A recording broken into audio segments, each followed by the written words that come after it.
What's up, everybody? JV Wins, Dogon SS. We are back once again for another edition of the Conscious Approach channel on YouTube. Thank you to everybody who's tuning in, riding along with us as we continue to kick this logical content. Before we get things kicked off, I want to say, as always, major shouts out to everybody who's been subscribing to the channel, leaving those like buttons, leaving those comments, letting us know what you think about any of our various talking points in any of the videos that we upload to the channel. We certainly appreciate the support. It comes at no cost to you to hit that like button or leave a comment or subscribe to the channel. But I also very much value one's activity currency in general. It does mean something because I don't hit the like button on everything. I don't leave comments on everything. I don't subscribe to everything. So there is value in it. And if you felt so inclined to subscribe to our channel, it does mean the world to us. So we appreciate that. And to anyone else who has not subscribed to the channel, if this is your first time checking us out, come kick it with us, man. This is what we all about. This is what we do each and every week. So go ahead and subscribe to the channel, hit that like button, leave those comments. Let us know where you think we went right. Let us know where you think we went wrong. Let us know where you think we are completely, totally, absolutely insane and out of our minds. Also, do want to say, as always, we are now available on Amazon Music, Apple Podcasts, and Spotify. So if you are not in position to check us out on YouTube, if you're at work and you can't stream video because the manager will come around the corner and think you ain't doing no work just because you're streaming a little video, pop them headphones in, check us out on Spotify, Apple Podcasts, Amazon Music. We are also there in audio form. So give us a shout out on those platforms as well, man, as we continue to kick this logical content and keep things rocking and rolling. Now, with those pleasantries out of the way, we're going to go ahead and get things kicked off with tonight's videos. The first thing that we are going to discuss are interesting comments that were made by Isiah Thomas. For all the tweens out there, Isiah Thomas is an NBA legend. He's an NBA legend from the mid to late 80s and the early 90s. He was a part of back-to-back championships with the Detroit Pistons. He's one of the greatest point guards ever. We don't need to go down the list. He's a great player. He has cachet. When he speaks, people tend to listen whenever it comes to the NBA. He's been a general manager in the NBA. He's been a head coach in the NBA. And now he's a media person. And he pontificates and he opines on NBA TV, giving his opinions. And on a recent, I think this was NBA Game Time. I think that's the name of the show that he said this particular thing on NBA TV. They cut to LeBron warming up before a game against the Houston Rockets. LeBron is shirtless. And Isiah Thomas took exception, saying that if anything should be fined in the NBA, we should find that. He used this as an example to display how professionalism in the NBA has completely dissipated, how there is no more professionalism in the league. We have gone backwards. We have regressed in terms of professionalism. He also made comments about head coaches going back to wearing suits. He got a cosign by that from Steve Smith, another former player. So we'll go ahead and listen to what Isiah Thomas had to say. This definitely caught the airwaves on the mainstream sports talking shows. And people had some opinions on this. We are no exception to this, of course. So here is Isiah Thomas going at the face of the NBA, LeBron James, for warming up before the game without a shirt on and saying that the professionalism in the NBA has diminished. Second part of our doubleheader tonight, LeBron James going to play the game like this. Shirts and skins is what they're doing tonight. I just totally 100% object to this. And if I was the GM or coach, Me too. I would never let one of my players walk out on the floor looking like this. I mean, we are a professional NBA league. We ain't summer league. We ain't at the YMCA. Listen, I think coaches got to go back to suits. I just mean absolutely. I just think college and pro. I just think the professionalism in our NBA league has diminished so much. And I look, I like LeBron. I'm a fan of his, so forth and so on. But to walk out on the floor before a game with no shirt on and shoot, I mean, come on, man. Where we at? What we doing? Where we at? Now, if you want to, Adam Silver, if you want to find somebody, find that. Put a fine on that. Spoken by the Hall of Famer and the greatest player in Pistons history, Isiah Thomas. Second half has begun between the Bucks and the Pistons. All right, there you go. So it was not NBA game time. They were doing studio analysis for a Bucks Pistons game toward the end of the season there. Yeah, he put a lot of emphasis on his F's there. That's how strongly he feels about this. He had to put the extra oomph on the fine that. So what is your analysis of Isiah Thomas's comments? Was he fair? Was he inbounds, out of bounds, calling LeBron out, using him as an example to say that professionalism in the NBA is diminished? I feel like it's excuse my French here, but I feel like it's a typical old head take, man. It's an old head, get off my lawn take. Nobody wants to hear that, of the newer generation, the younger people. They feel like he's, blowing it out of proportion. There's bigger fish to fry. There's more unprofessional things they would say that is going on across the league. But as you intimated, that we're dealing with the face of the NBA right now.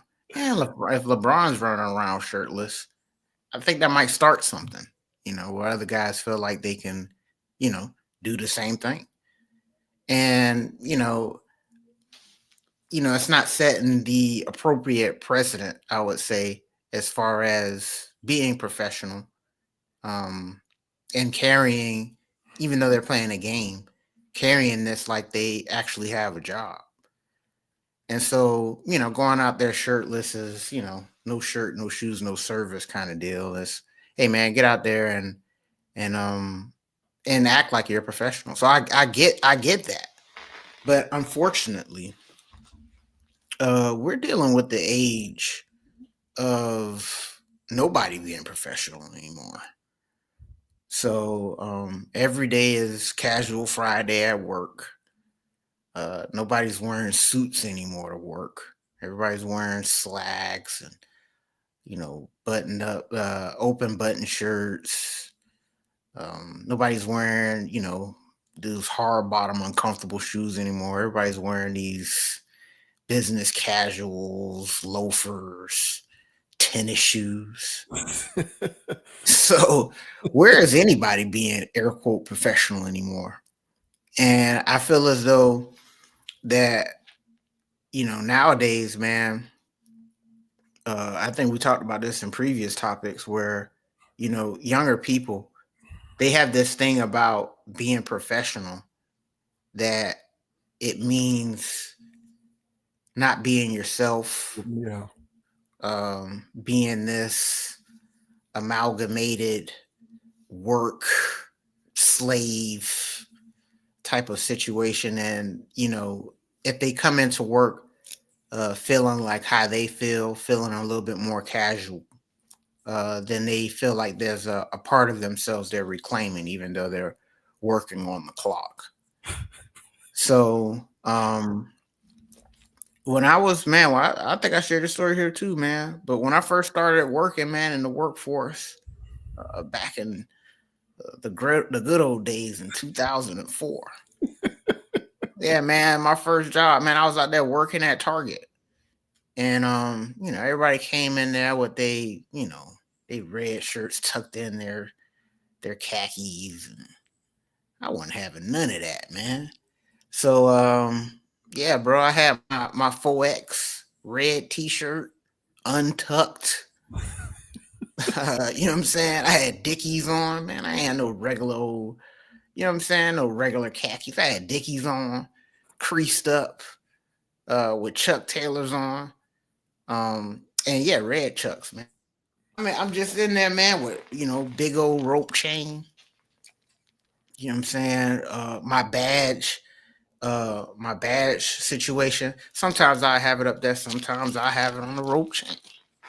But I'm just at work, just not following protocol.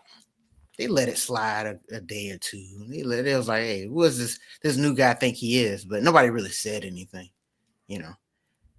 It wasn't until the rest of the staff started, you know, especially the dudes in the back room, you know, they were just coming out, you know, like we in the streets.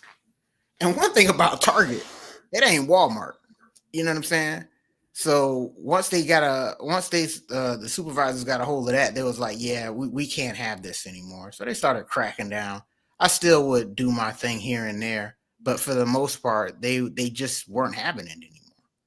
So moral of that little story is, I understand where LeBron's coming from in a sense of, yeah, you know, this is how they used to do things, but hey, man, I'm just out here trying to get a sweat.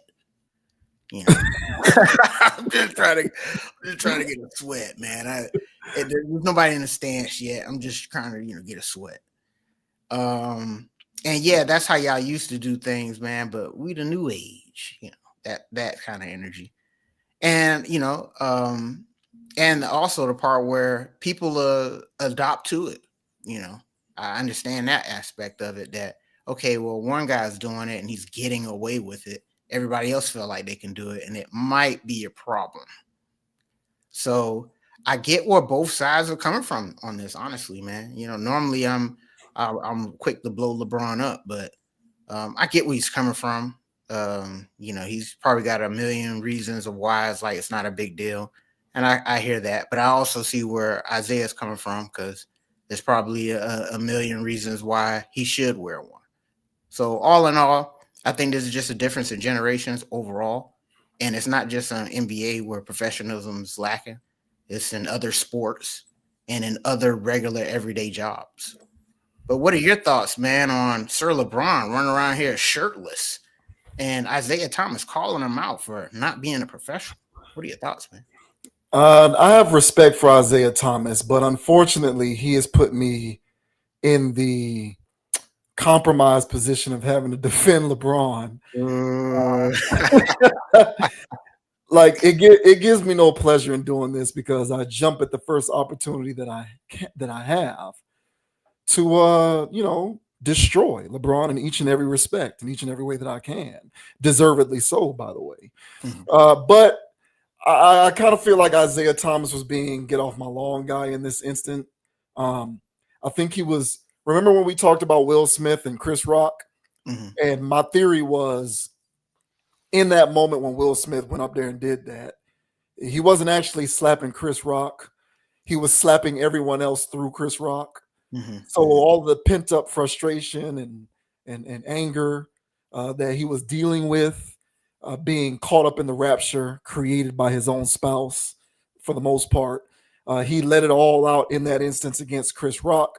But he really wasn't attacking Chris Rock. He was going at everybody else. He was going at, you know, Rick Ross, August Alsina, the Red Table Talk. Oh yeah, yeah, Jada herself. He was slapping her too at that point.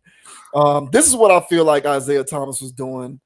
I think Isiah Thomas was using this as an opportunity to rail against what he perceives to be an overall lack of professionalism in the NBA.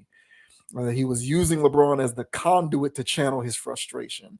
You know, look, it gives me no pleasure in defending LeBron, but in this instant, I have to, you know, to be fair, for the sake of being reasonable, it was several hours before the game. There were no fans in the building. There wasn't even media in the building. No one was there but him. So he took that opportunity to do what he wanted to do with his shirt off during warm-ups. I mean, prior to warm-ups. You know, I'm going to give LeBron credit for the majority of his front-facing career. He's handled himself professionally. Now, he does a lot of passive-aggressive, sneaky, underhanded things behind the scenes. But when it comes to forward-facing behavior, he's held himself in high regard, in my opinion. He's never tried to buck on a contract. He's never quit. Well, no, I believe he has quit in games before. He's quit. He's quit in games before, but he's always played out the length of his entire contract. He's never tried to force trades. He's never tried to demand out. He's never publicly gotten people fired. I believe he's gotten people fired behind closed doors, but he's never publicly spoken out against people and gotten them fired. Those kinds of things. So, when it comes to professionalism outwardly, I kind of really don't have any gripes with the guy. He's pretty much held himself in decent enough esteem. I think what Isiah Thomas was doing was just venting his frustration of what he perceives to be an overall lack of professionalism in the NBA. And I think if you want to go there, there's far better examples with which to do that than LeBron warming up several hours before a game with no shirt on. You can point to Jimmy Butler, who napalmed my team's entire season this year because he felt slighted that he wasn't given an extension, despite the fact that he purposefully deprioritizes playing hard at his job. So, you got people like Jimmy Butler, who created his own problems and then decides that he wants to ask for an extension. And when the organization says, no, we want you to be more committed and play more games and play hard in those games, he takes it as a slight and decides that he's going to quit on the season, which resulted in my favorite team, the Miami Heat, essentially having a napalm year completely. Completely forcing his way out, he created an environment in which there was no other option for him to be traded, almost for pennies on the dollar, to put him in an advantageous situation and give us back what is non-commensurate return for a player of his caliber. That is far more unprofessional than LeBron playing with no shirt on. You can point to James Harden napalming the Philadelphia 76ers, going overseas to China and calling the general manager of his team a liar and saying that he's never going to play another game so long as he's so long as he's in the front office, forcing the team to trade him. You got Ben Simmons, who quite literally quit playing basketball. Unbelievable. And used mental health at a time when no one's going to argue against mental health as his justification for why he can't play basketball, when really he was too mentally weak to deal with the media fanfare in Philadelphia and decided to quit and force his way out of a situation after receiving a very, very lucrative contract, guaranteed. So these are actually, and I think an old head like Isiah Thomas hates that stuff and really wants to go at that stuff. But at that moment in time, he's just like, oh, LeBron's here playing with his shirt off. So let me just use this as my opportunity to talk about professionalism diminishing in the NBA. So I believe he's right. It has. But much like you, I also believe professionalism in general, in humanity, has diminished across the board. Not just in sports, but in everyday life, in everyday workplaces. I don't care if we're talking about the drive-through at McDonald's or if we're talking about, hiring landscapers to work on your house. You need somebody to handle your plumbing. You're calling a call center because you need customer service support. I don't care what aspect of professionalism you are trying to engage in this day and age. There is a noticeable, precipitous drop in terms of service and professionalism across the board, not just in professional sports. Professional sports is merely a microcosm of what we are seeing, which is humanity's propensity for increasingly being more lazy, selfish, apathetic, dismissive towards the notion of commitment and hard work in general. And when you observe all of that overall, you're going to see pockets of it in professional sports. But this is a humanity thing as far as I'm concerned. You went exactly where I was going to go. Professionalism everywhere is almost completely dissipated. And in various areas of the NBA, it is also gone. I don't think coaches needing to wear suits means anything. I don't think that matters because I don't think coaches, for the most part, have contributed to lack of professionalism in the NBA.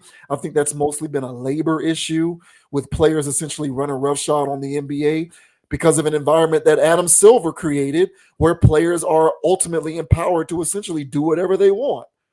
And because it's a superstar league, a players league, they get illicit permission to do these things, even though it drives down the overall quality of the product of the sport. So I don't think coaches have contributed to that more than players have. Some coaches have been bad faith actors, but I think that's mostly a labor thing. And I think guys like Isiah Thomas resent that because, number one, they never had the chance to exercise any of those liberties in their playing days. So there's some envy that they're probably experiencing in that regard, but also because it is objectively displaying an overall lack of professionalism.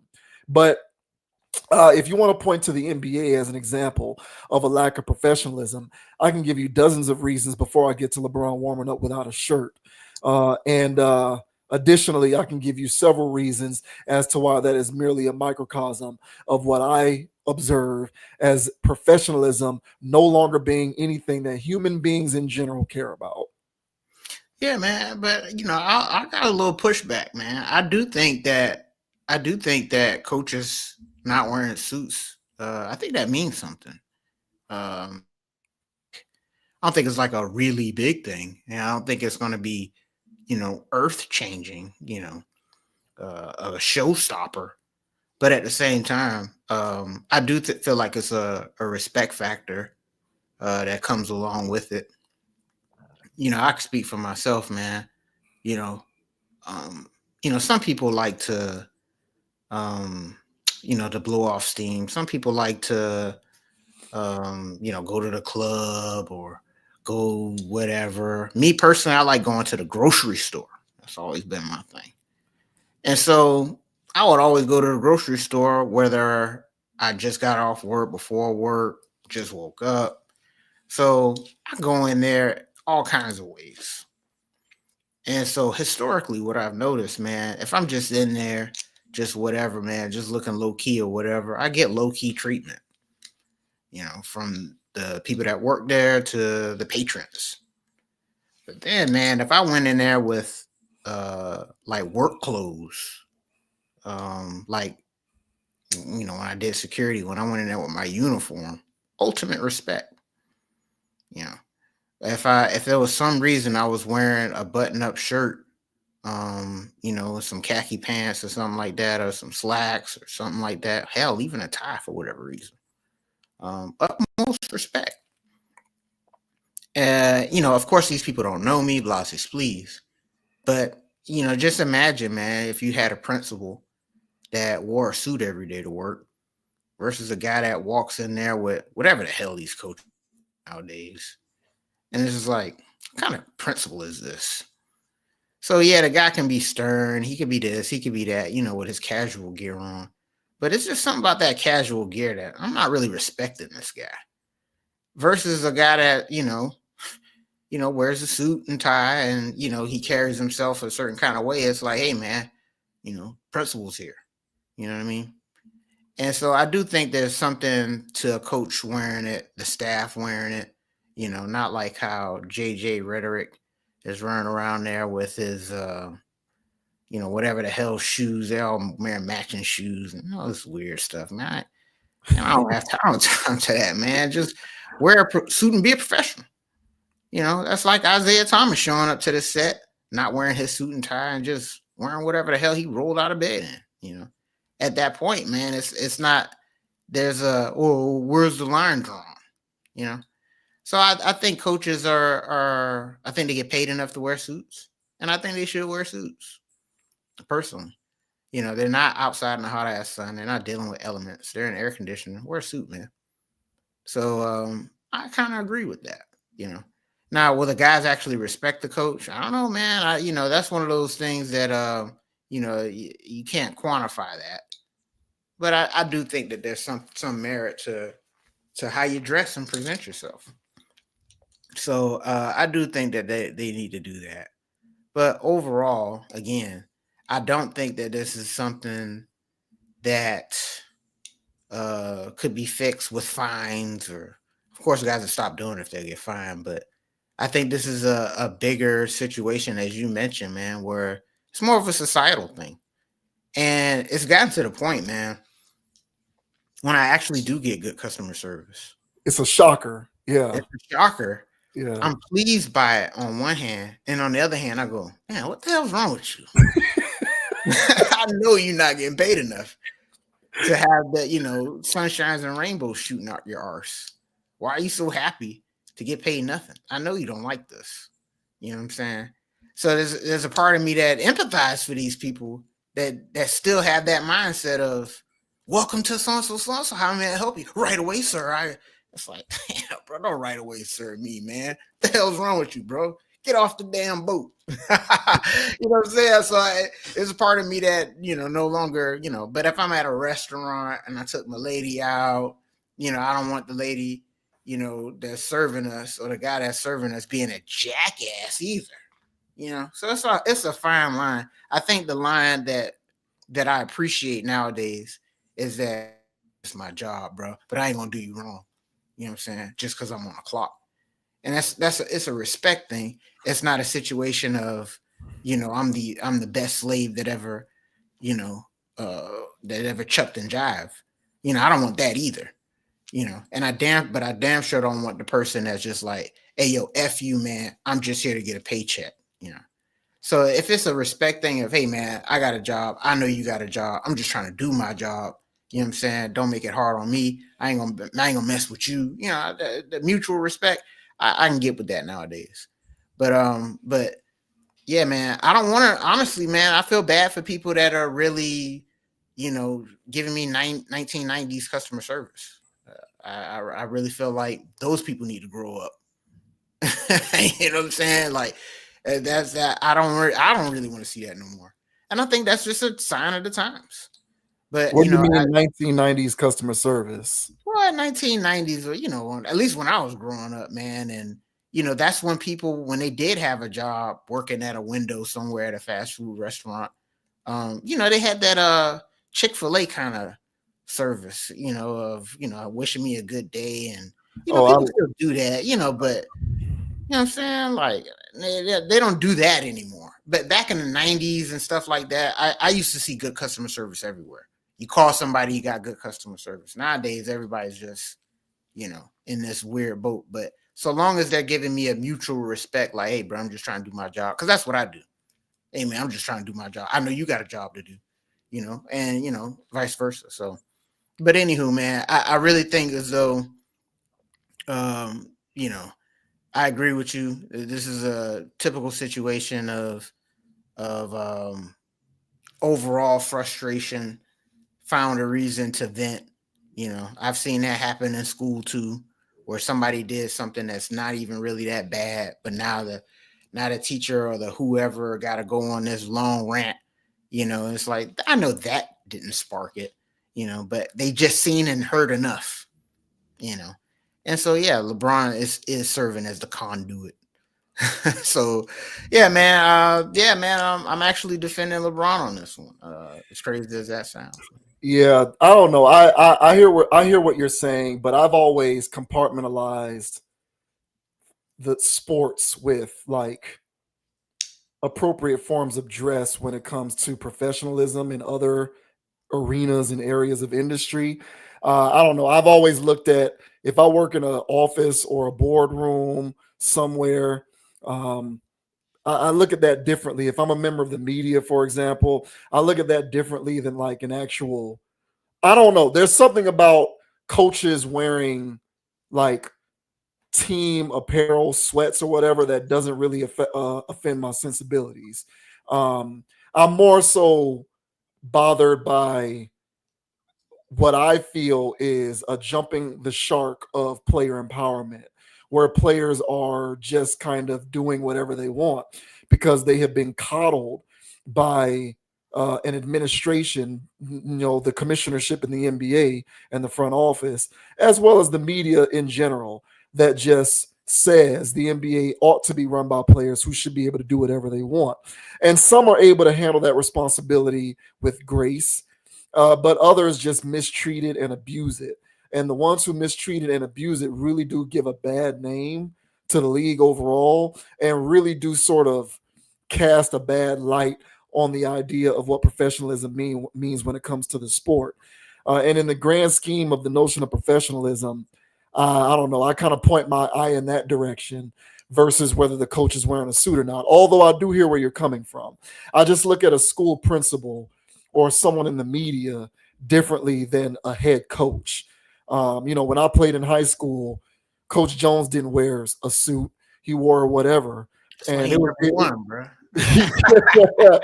And it was what it was. I just I didn't really look at it that way. I just think professionalism overall is a big issue, and I don't need somebody to rah me to death.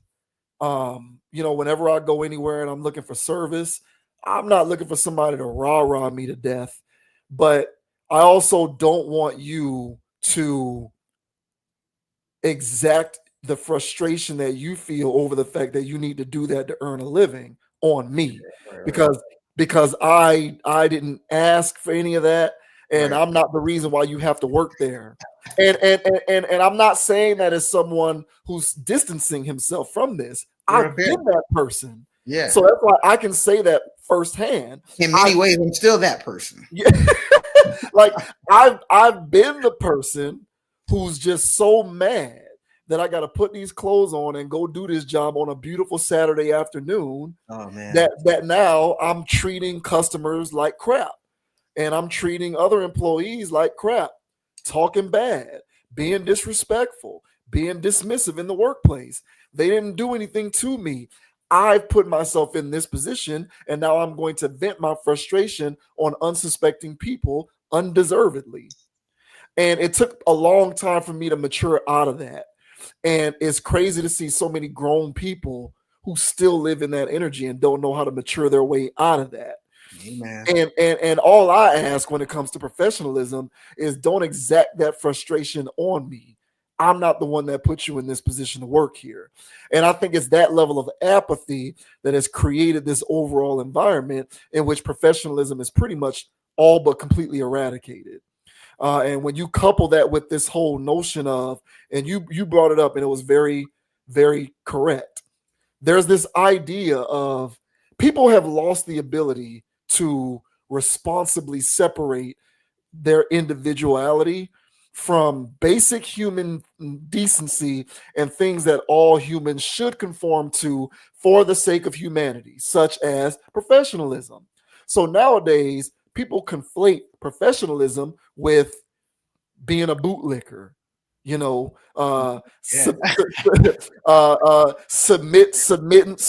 to the man, being a slave to management and all of this other stuff. And look, man, I've been you're talking to somebody who used to show up to work hollering about me being a modern day slave.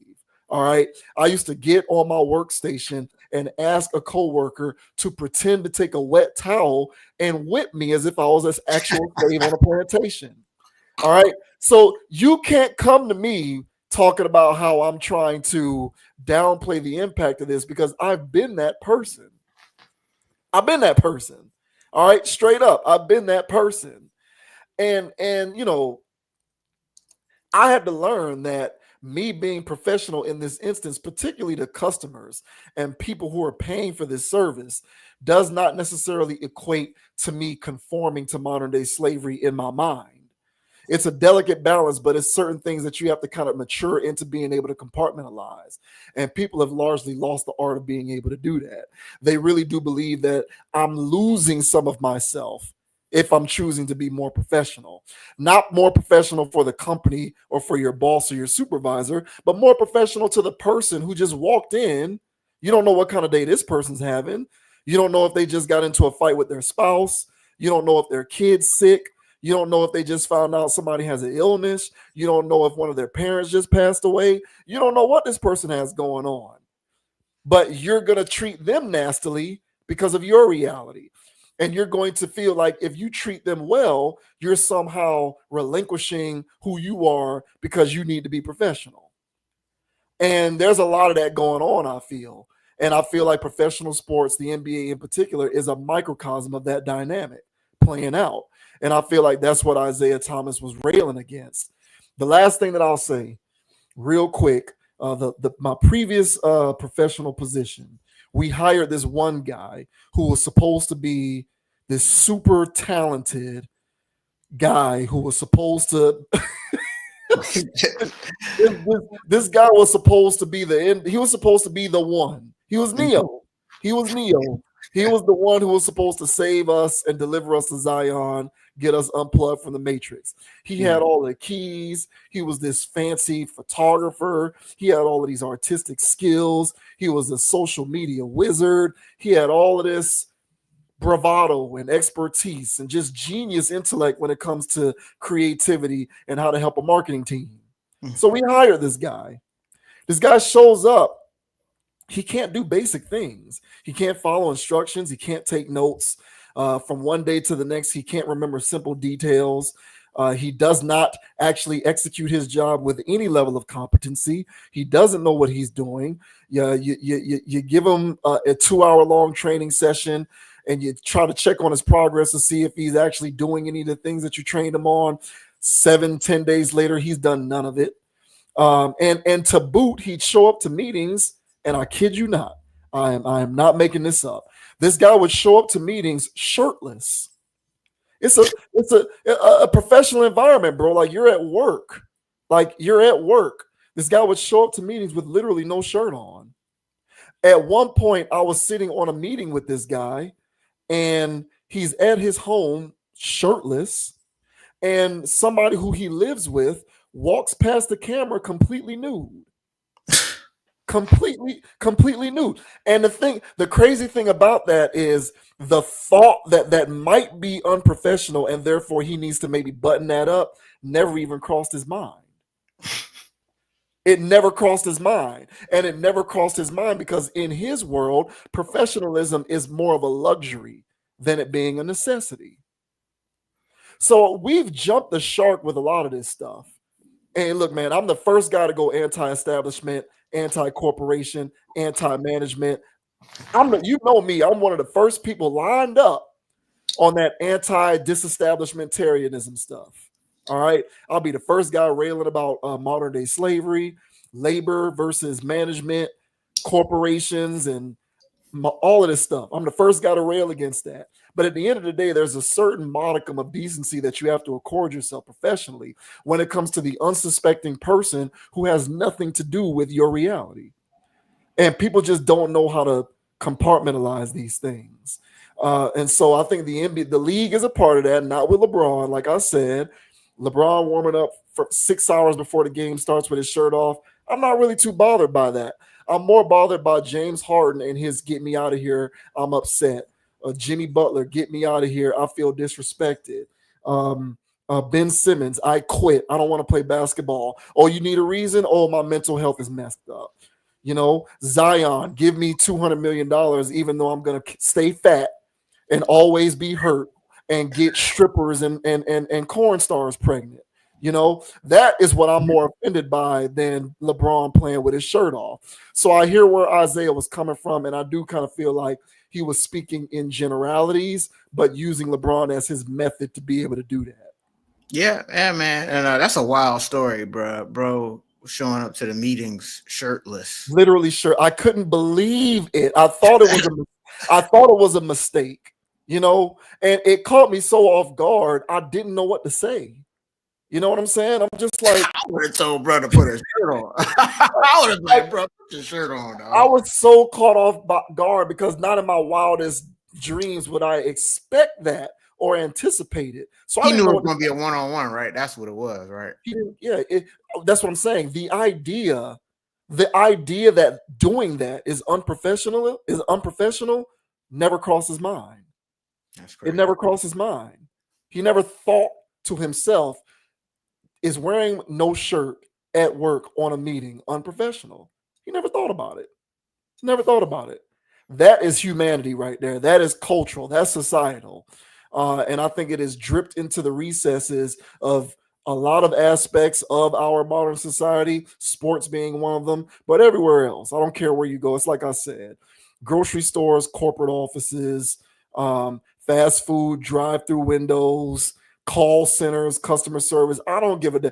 I am almost surprised nowadays when I get professionalism on a call center, because people are so apathetic. They hate their lives so much. They're so miserable.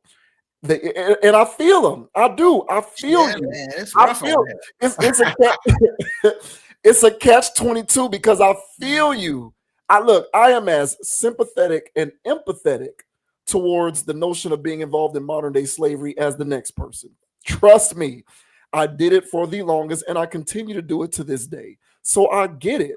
But at the same time, you don't know what this person's like. I feel like we need to do a better job of just treating other humans with respect. That's all about when you don't know what they're going through, right. And being more professionalism is inherent in doing that. And I think we've just lost the art of it.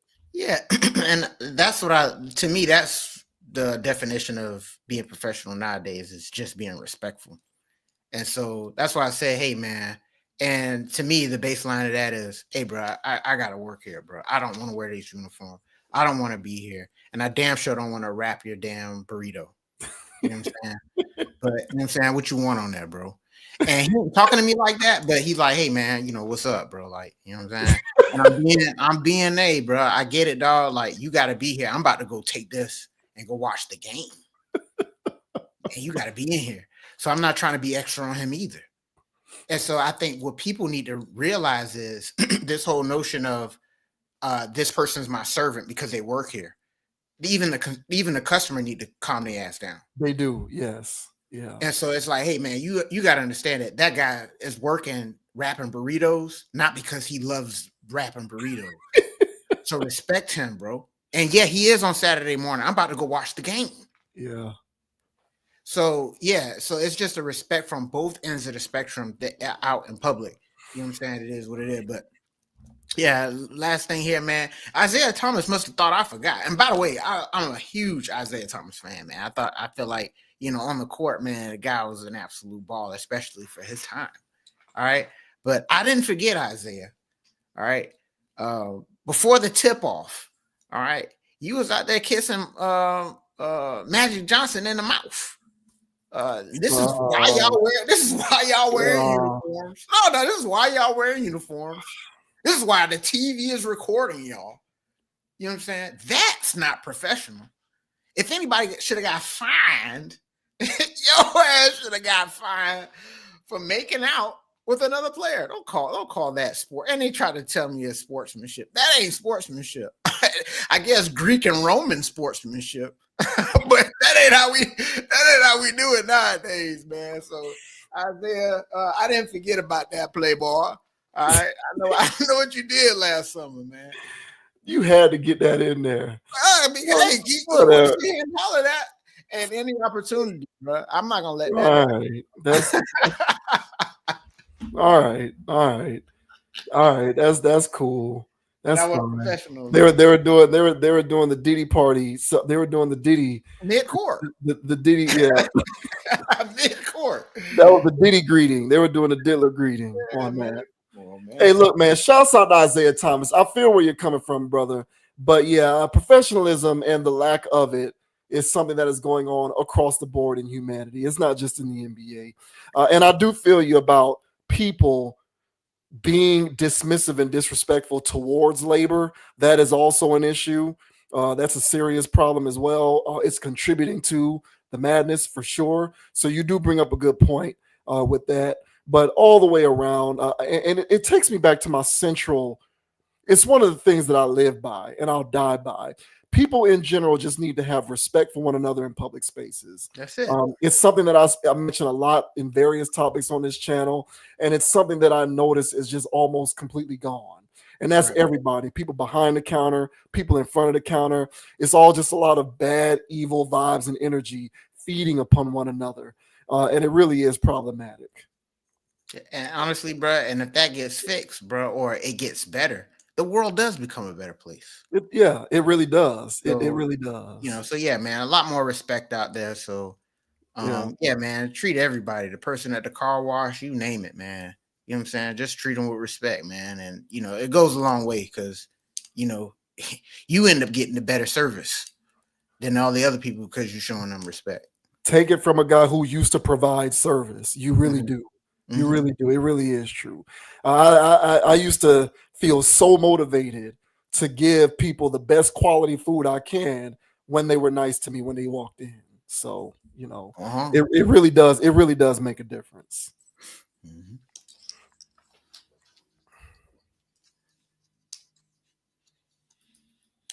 Okay, moving on to Neo. Neo at this point is putting Nick Cannon to shame. Neo talks more about his personal life than his music these days. Yes. It seems like every time he's doing anything, talking publicly, doing any kind of media, whatever, there's more talk about his personal household than his music. And this will be a continuation of our coverage of this because we have talked about it now, I think once or twice, at least once, maybe twice, talking about Neo's little household setup here. At least number 3, man. He friend of the channel now. Yeah. Neo is officially a friend of the channel for sure. And so he is providing a little more context for what people call his polyamorous relationship. And so he's giving us a little more ammo. And so here we are revisiting this from this guy. And so this says Neo reiterates that his 4 girlfriends can't date other men. What I say goes. In an interview with Angie Martinez, shouts out to Angie Martinez, singer-songwriter Neo spoke about his polyamorous relationship with his 4 girlfriends and doubled down on his stance that they're not allowed to date other men. I ain't selling no dreams, and I'm not forcing anybody to be here. If for whatever reason you decide this ain't for you no more, the door is never locked. You have permission to go about your business. I don't want anybody to think that I'm manipulating these women into doing something they don't want to do. Everyone that is here by choice. He said that the question he gets asked about his polyamory the most is whether they can date outside of the arrangement they're in. That's the question I get all the damn time, and I'm going to answer it right now. No, and I'm going to tell you why. Here's the thing. When I got with these women, I did not ask for their exclusivity. I did not demand their exclusivity. They offered it. They came to me and said, I want to be exclusive to you and just you. I said, you understand that your exclusivity to me does not mean my exclusivity to you. You understand this? He said he made it clear to them all up front, and they said they were cool with it. Since you are offering your exclusivity and I'm taking it, now there are rules that I need you to follow. But at the same time, I don't do ownership. I'd be a fool to feel like I'm the only person that anybody will ever be attached to, anybody will ever want to see. I know that. So should that situation ever come up, nothing is above a conversation. However, in that I'm the head of this household, what I say goes. So if I say no, it's a no. And if you just got to let that be a no, or the door is over there. He also stressed that there are no random hookups and he will always discuss everything with them. I've always felt like a woman will submit when you give her something worthy of submission. You cannot force a woman to submit. It has to be her choice. Asked if he thinks he'll be living the polyamorous lifestyle for the rest of his life or if this is a phase, he said he doesn't know. I'm going to rock this as long as I'm allowed to rock this, he said. So, I don't know if you'll recall, but when we last talked about this, I said I pretty much believe he is the only man in this situation. And I question the legitimacy of using the word polyamorous to describe what's going on here. So he has just clarified this. He is doing his best Keith Raniere. I'm trying to think of other examples of this where he's the only man in the pyramid. He's running this thing. So what do you think about these newfound statements about the way Neo runs his quote unquote polyamorous setup? Yeah, man, I thought I was the psychic on the panel here, man, but you nailed that, bro. That's 8-ball corner pocket with that one. I could have assumed that, but I didn't know because he was running around with the label polyamorous. I figured that, if the girls wanted to go do something else or even with another girl, I figured he would be okay with that. But apparently not. Listen, man. I heard a lot of cappery in that. It's hard enough because first of all, these ladies are for the streets. Okay, they're for the streets. We've already discussed. All right, you know, they're BBL'd up, they're augmented up, and yes, that is an indicator she's for the streets. You know, and so these are street women that he's having his turn with, and I'm pretty sure.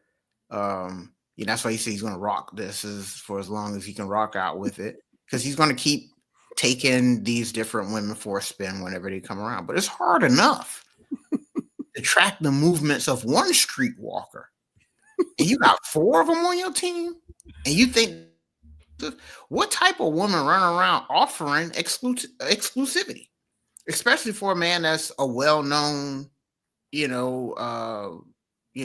player.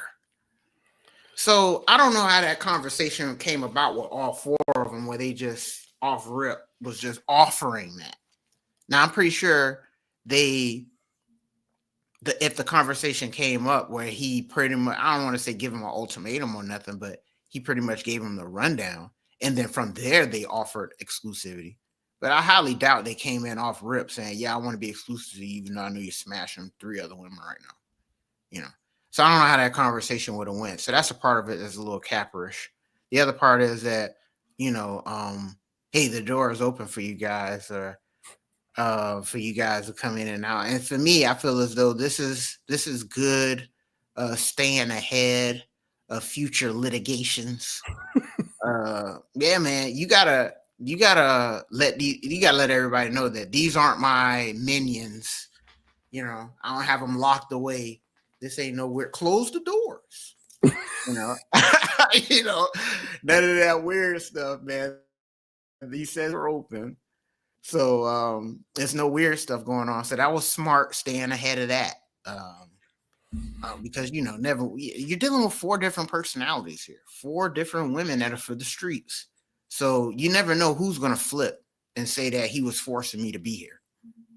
I never wanted to be down with it like that, but he, you know what I'm saying? So that I feel as though that's why he was doing all of that talking. But all in all, this does come across, as you mentioned it before in a previous video, typical, Don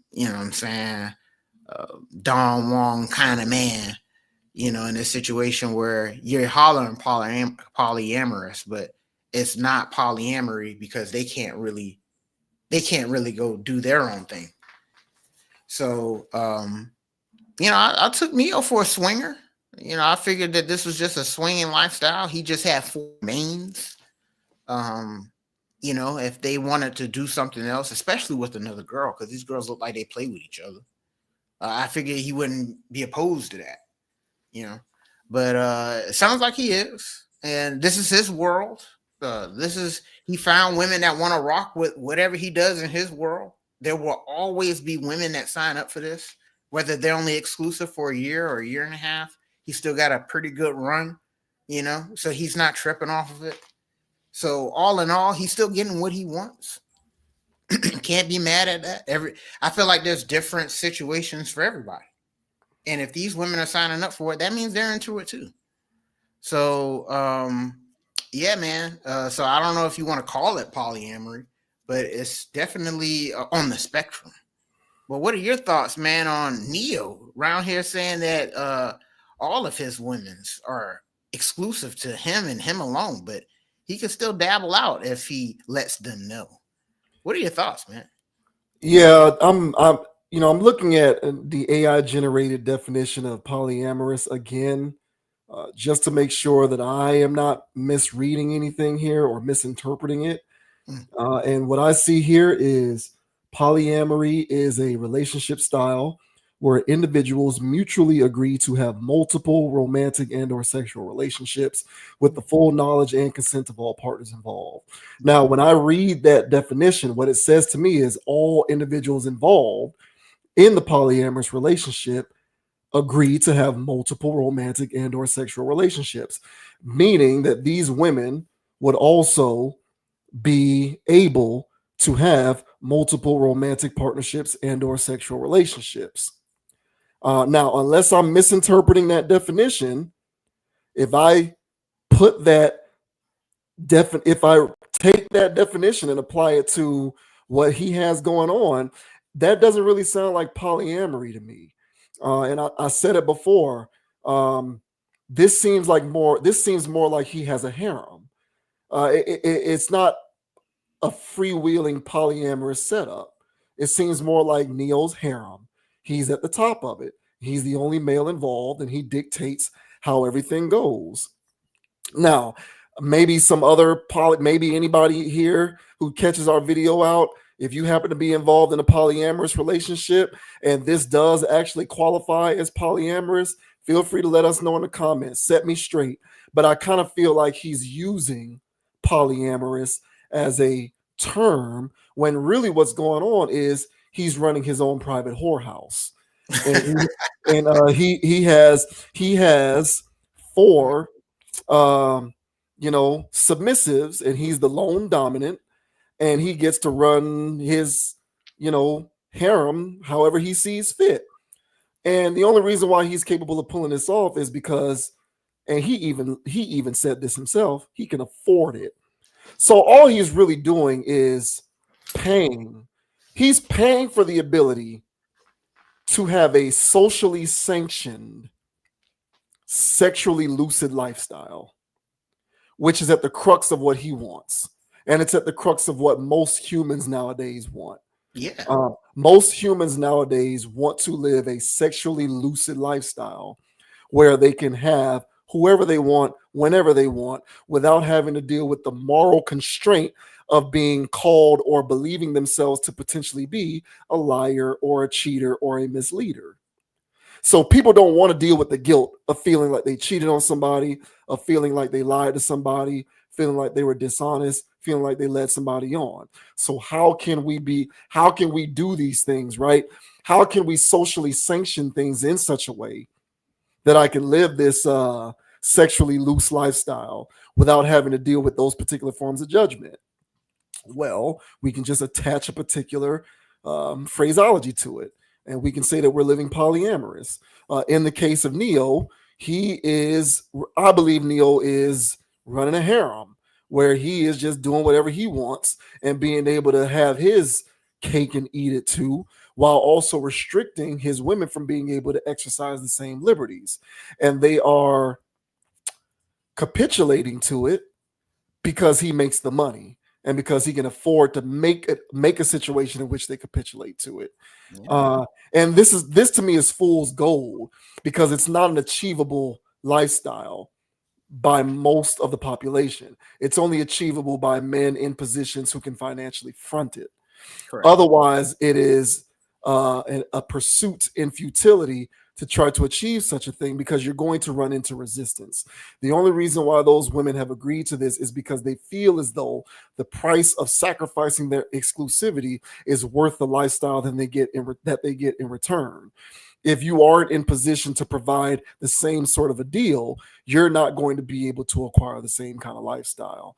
And I think that this does personally, I feel as though this does a disservice to the people who are actually living poly in the true sense of the word poly and what it's supposed to mean. This is just Neo running what he wants to run and having his girlfriends, but none of his women can do anything because they can do whatever they want. But, I'm not forcing them, so I still look like the good guy at the end of the day because I'm not forcing them. There's the door and they can leave whenever they want. So I get it. It is what it is. This to me was just confirmation on what I suspected was going on beforehand. And again, I state, I don't think this has anything to do with finding a more practical, better way to develop and cultivate family dynamics. Not that he was saying that was his point, but I think other people were trying to suggest that that's what's going on with this. This is all about sexual appetite. Yes. Yeah. This is all about sexual appetite. It's all about sexual variety. And for what is becoming an increasingly majority of the population that has been sold on the idea that they don't experience happiness unless they get to have that sexual variety and unless they get to be able to feast on that sexual appetite. This gives them sort of a moral compass with which to say more and more people are doing this, so therefore I should do it as well. Yeah, that's what I really think it is. I think that this ties into the over sexualization of everybody. But he's financially in a position to do so.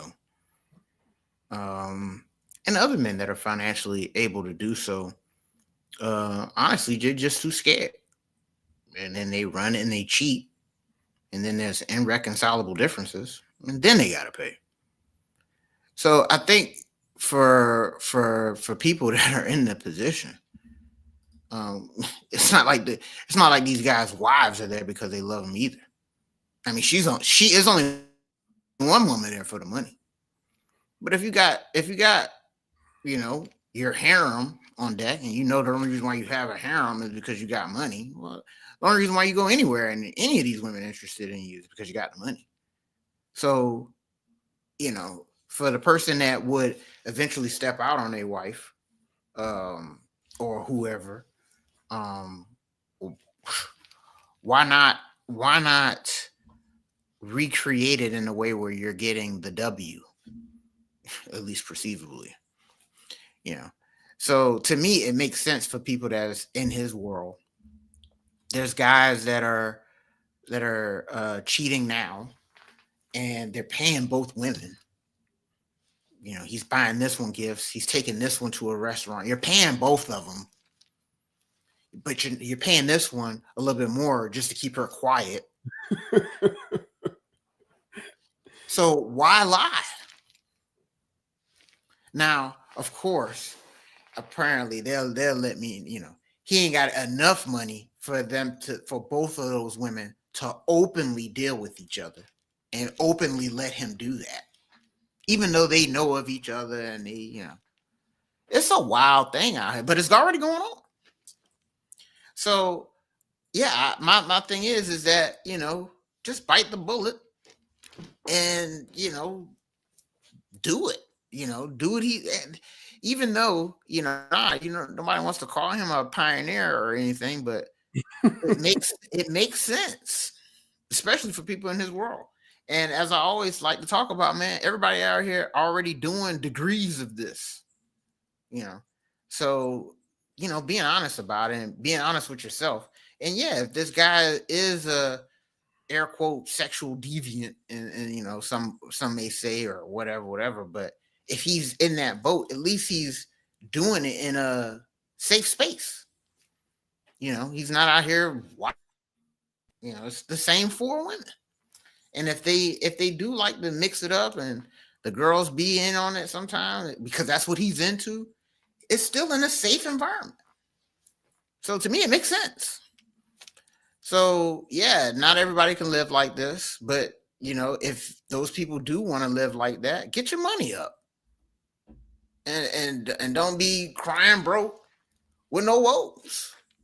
You know what I'm saying? Get your money up so you can get more.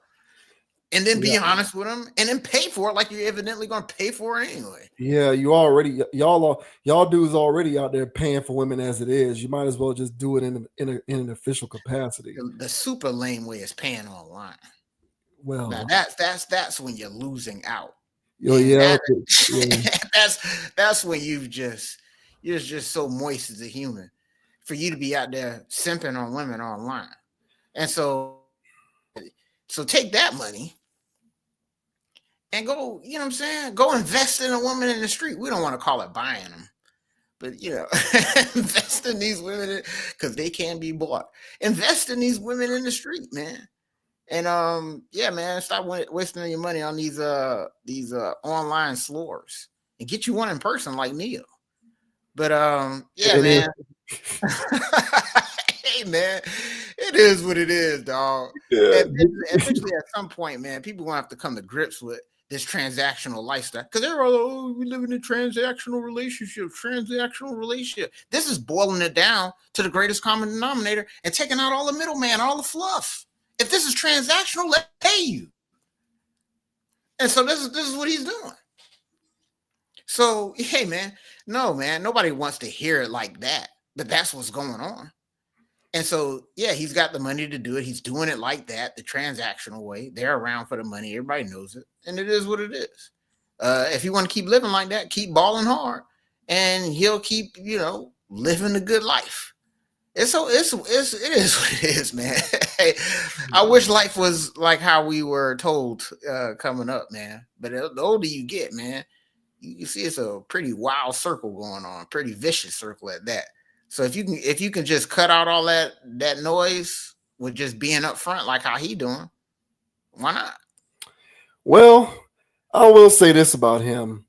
At least he is paying for women who are for sale. You got a lot of these guys out here who are attempting to buy women who aren't for sale. And that's when the trouble comes, because you buy them, you attempt to buy them, and they tell you they're not for sale. Then you say, oh, okay, well, then I won't try to buy you. I'll actually try to, bring you into my world, even though your intentions are, I'm a dude who pays for stuff. So all the while you're continuing to seek to pay for stuff. And then she finds out, gets mad at you and gets upset with you. God forbid y'all raise the family together. Now that whole situation is breaking apart because she feels like you lied to her, because you didn't turn off that part of yourself that needs to be transactional whenever you feel the urge to be transactional.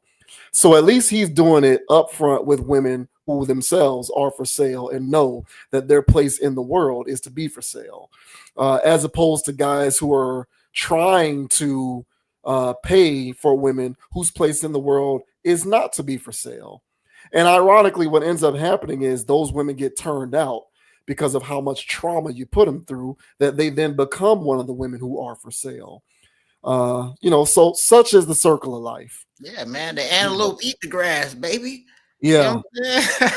Yeah. So I'll give him credit for that, because I think that long before these women voluntarily entered into Neo's harem, they knew that they were the type who was okay being a part of the harem. If not already were a part of a harem previously before his. And so they have just joined a new one and left the old one behind. So, I will give him credit for his honesty in that regard, but I just rebuke the idea that this is polyamory. I rebuke the idea that this is about relationship building. I think this is all about Neo being able to bust as many nuts as possible with as many different women as possible. And what annoys me is when you get these dudes out here claiming that it's all about nation building, family, and community, and blah, blah, blah, blah, blah, blah, blah. And it's like, nah, bro, all you really want to do is be out in the streets and have several options of women simultaneously. And very much like you, I believe that if that's how you want to be, just, let it fly. Let it be known. Don't lie about it or make someone believe that that's not what you're about when you are, because that's what leads to the confusion. Correct. Yeah, 100, man. So, hey, let us know down in the comment section, y'all. You guys down with Neo's alternative lifestyle? Him saying that his women are exclusive to him and him alone, but he could still dabble with the other women and do it. He can do whatever he wants so long as he let them know. What are your thoughts, man? Yeah, that is Neo's harem. That's what I call that. That is the harem produced by Neo. Hey, man. Get it how you can, I guess. Yeah, for sure. I guess being married for as long as he was, feeling trapped, he gotta let it fly now. Crazy.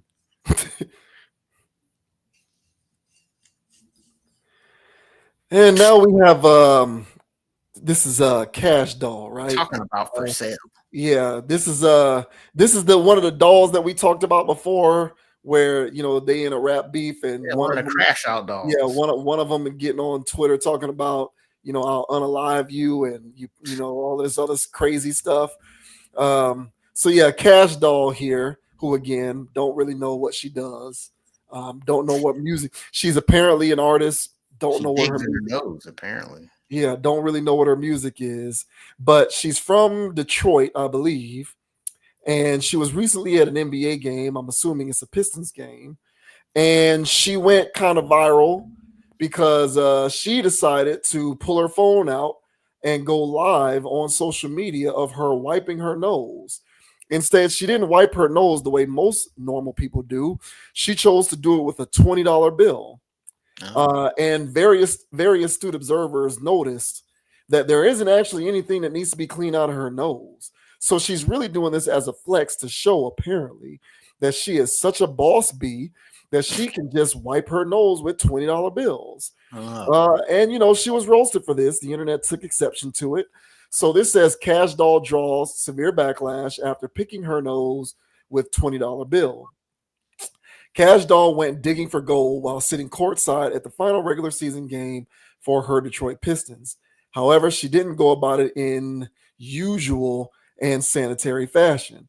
It's caused her to go viral, which is maybe what she was going for. But most folks online aren't finding it amusing in the slightest and calling her corny and gross. Instead of using a tissue or even her finger, she used one of the dirtiest items on the planet, money. Taking it over the top even more so is the fact that wasted a $20 bill in the process. It's a pretty cringy and tone-deaf video, as it even appears that there were no boogers in her nose to begin with. Regardless of if there was anything up there or not, it's certainly a nasty maneuver by Kash Doll. We can only imagine what the people next to her were thinking as they saw this unfold. Another thing making this just plain weird is that she recorded the action. It's not like someone caught her on camera doing it. Kash Doll decided to get clicks and try and generate laughs. She did succeed a little if that was her goal. But again, most people are pretty repulsed. So here is this video of this woman doing this. Yeah, I didn't know it either, so I passed it.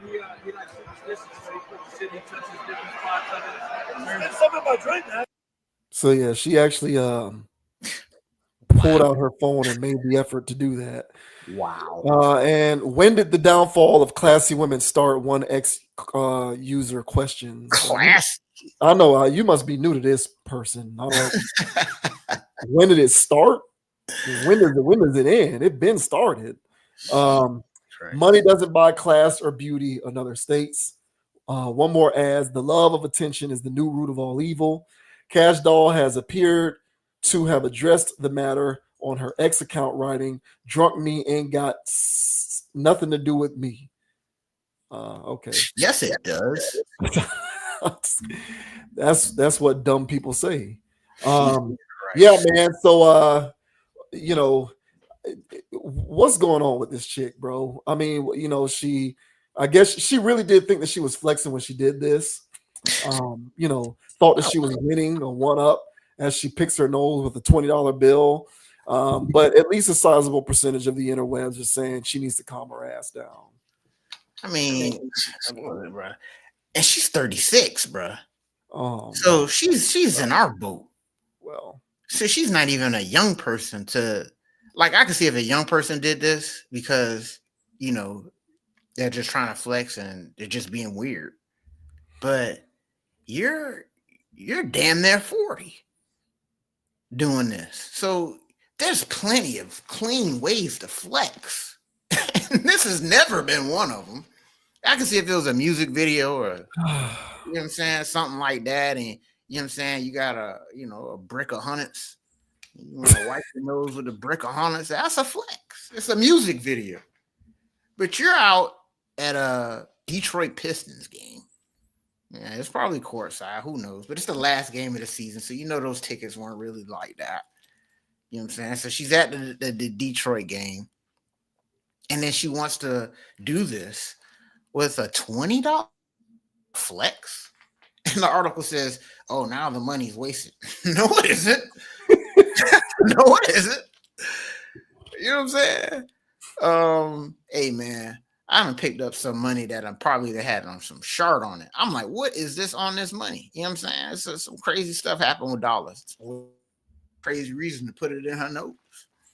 So, look, man, this is a weird flex, as everybody said. $20. Come on, are you serious? That's not a flex at all. You know what I'm saying? So I can see if it was a bigger dollar amount, but it's just a dub. You look crazy. You're old. You're too old to be doing it. I just think that it's just extremely, I think this is a situation, classic case of when chasing, looking for clout goes wrong, or chasing clout goes wrong. Blew up in her face. I saw this all over the place. This was all over the place. So, I guess, in the realm of any attention is good attention in the world of these people, you know what I'm saying? But you don't want to go down for this, especially for people that's me, like to consider themselves solid.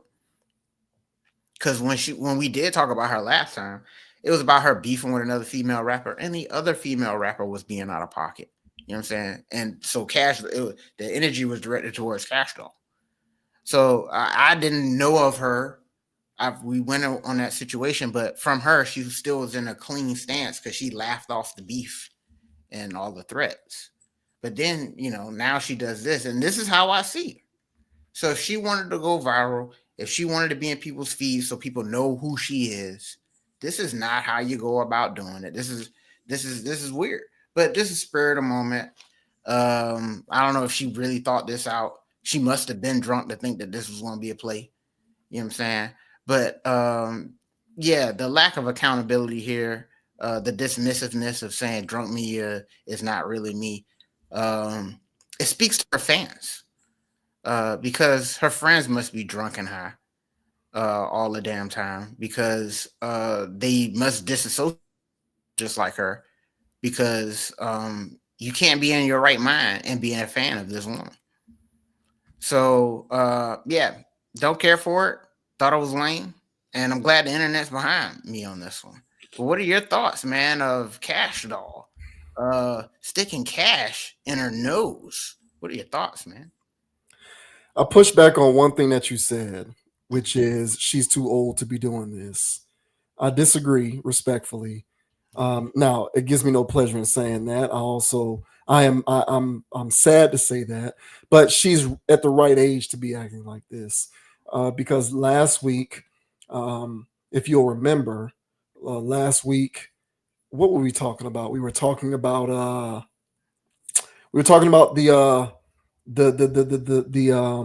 geriatric chick who went viral at the Usher show. And one of the things that I said when that old ass lady went viral for that stunt was, our generation is the first generation to officially be out of its mind. I think the Gen Xers are the last generation that is mostly comprised of people who are traditional thinking. After them, we are the first generation that is fully out of our minds. She's 36, as you said. She's around our age. She's in our cohort. So this is consistent with the insanity that comes along with most of the people in our generation. I thought that it was gross because it's dismissive towards people. And, listen.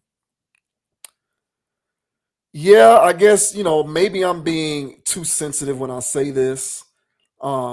Maybe this is me being on the other side of that wealth gap, and that's why I feel this way. But I feel like this was very dismissive of all of the people in the world, particularly all the people in her community, whose entire weeks would be made if they found that same $20 bill on the ground that she decided to stick up her nasty ass nose. And she did that believing that she was just flexing for the internet, looking cool. And the reason why she thought that was a flex is because at 36-year-old, within the hip-hop ecosystem, she's one of these people, these new humans, who have been completely indoctrinated to believe that money is their god. You look at her, she's all BBL'd up, plastic everywhere, fake hips, fake ass, fake breasts. She's plastic up and down. She looks like the 2025 prototypical for sale new human chick, and those people worship money as their god. And so she no doubt worships money. Money is her God. I don't care if she actually believes in God or not. Money is God for her. And with money being God, she wants to show that even she is above the fray by demonstrating her superiority complex with the fact that she can be so ahead of the game. She can just kind of poop on y'all so much. She's such a boss bee. She's such a boss. She's so above you that she can afford to be in an NBA game and stick this thing up her nose. I'm glad the internet blasted her. She deserves it. Unfortunately, it really doesn't matter much because she'll be continued to, so long as this is the way humans have been, so long as this is the way humans are built, she'll continue to make a living off of behaving this way. And that's the unfortunate part. But I do think it sucks. And like, I'm not trying to get all super, like, I'm not trying to get super sensitive when I bring up the community aspect of it, but at the same time, I can just imagine what a person who is struggling financially feels when they see someone in her position doing something like that when they can use that $20. And it takes it back to all the various themes that we've discussed at various points throughout the history of this channel. Our propensity for upholding consumerism and commercialism as our actual culture. I feel like all of it is intertwined. And the reason why doing such a thing doesn't at least create some sort of an idea in your mind that this might not be such a best exemplification of the way that I should behave in public is because above all else, I worship this money. And I got this money, therefore I got the leg up on the rest of y'all brokies out here who don't have this money. And it's ridiculous. It's ridiculous. But what's even more ridiculous, as I said, is the fact that the behavior continues to be rewarded. So I guess I can take some solace in the fact that people said that this is gross, because I agree it is gross, but it doesn't matter. There will be several more of these guys who will continue to pay for her like she's just on the shelf at a grocery store. They'll continue to pay for that plastic ass. They'll continue to pay for all those tattoos.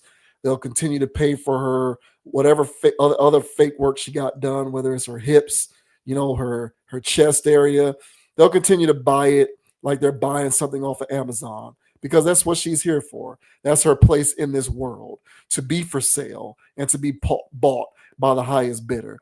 And when she is able to proliferate that dynamic to the best of her ability, I suppose she retains the right to blow her nose with some of that play money that she's given whenever somebody buys her. Well said, dog. And and I just didn't want to give our cohort a bad name, man. We've got the likes of Kendrick Lamar and J. Cole, and I guess Kash Doll. I guess there's two sides to every coin, man. But yeah, man. But well said in the sense that money is her everything, and you can clearly tell she wants to be on. As much as I say I don't know of this person, because I don't care to look into it, because her name comes up enough. So she does enough to try to go viral. Not like this, but she does enough. Her name's in circles enough. So I've heard of her. I just don't know what the hell she is known for. I don't know a song or none of that. But she clearly wants to be on. She clearly is doing all of this stuff. And those people will stop at nothing. Historically, man, those people that would stop at nothing, those are the people on the Diddy tapes.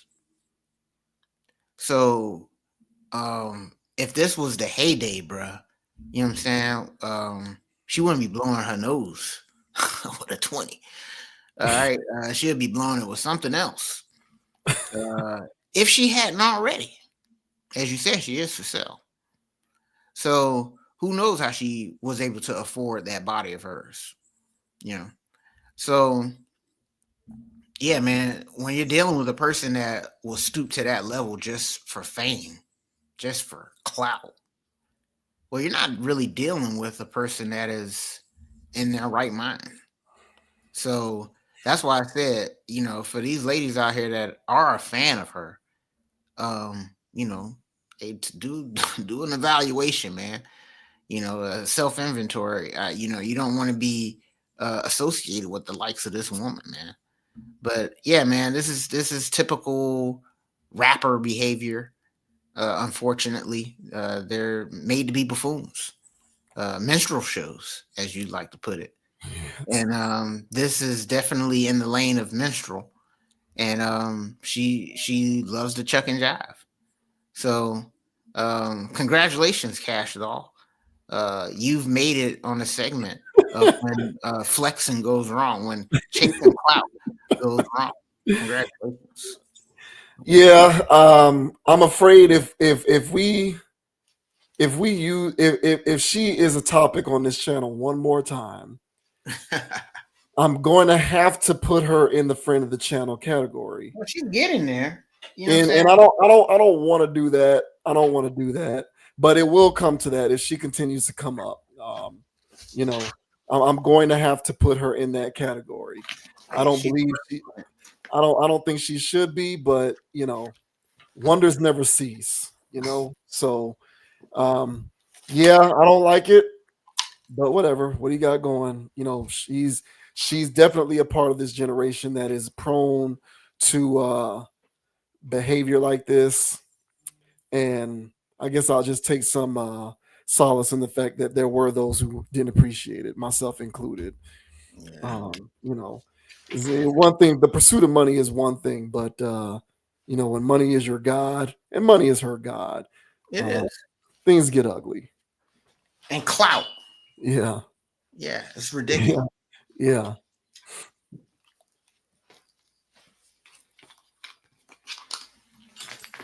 All right, next up, we are going to discuss an interesting story that coming out of college football involving former, at this point, Tennessee quarterback Nico Iamaleava.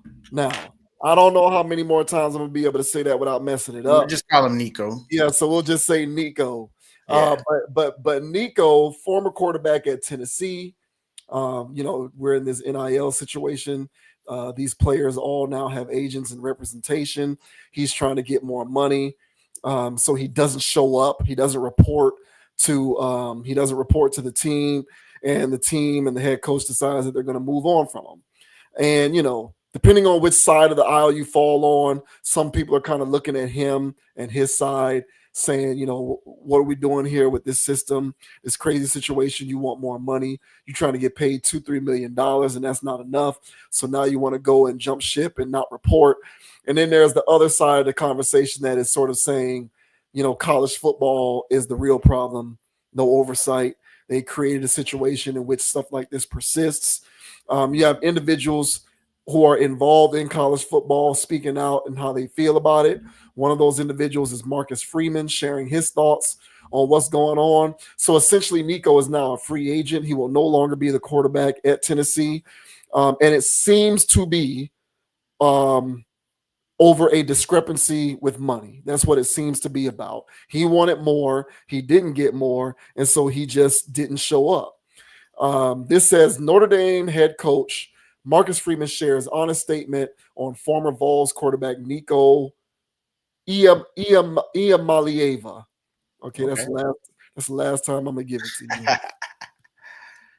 you. News about Nico and his representatives requesting more money and compensation went viral on Thursday, which led to Nico's no-call, no-show on Friday's practice. This ultimately led to Josh Heupel making a tough decision to move on from the starting quarterback. Many have started to react to this and have continued into this week's news, including Notre Dame head coach Marcus Freeman, who shared his honest opinion on the Nico situation.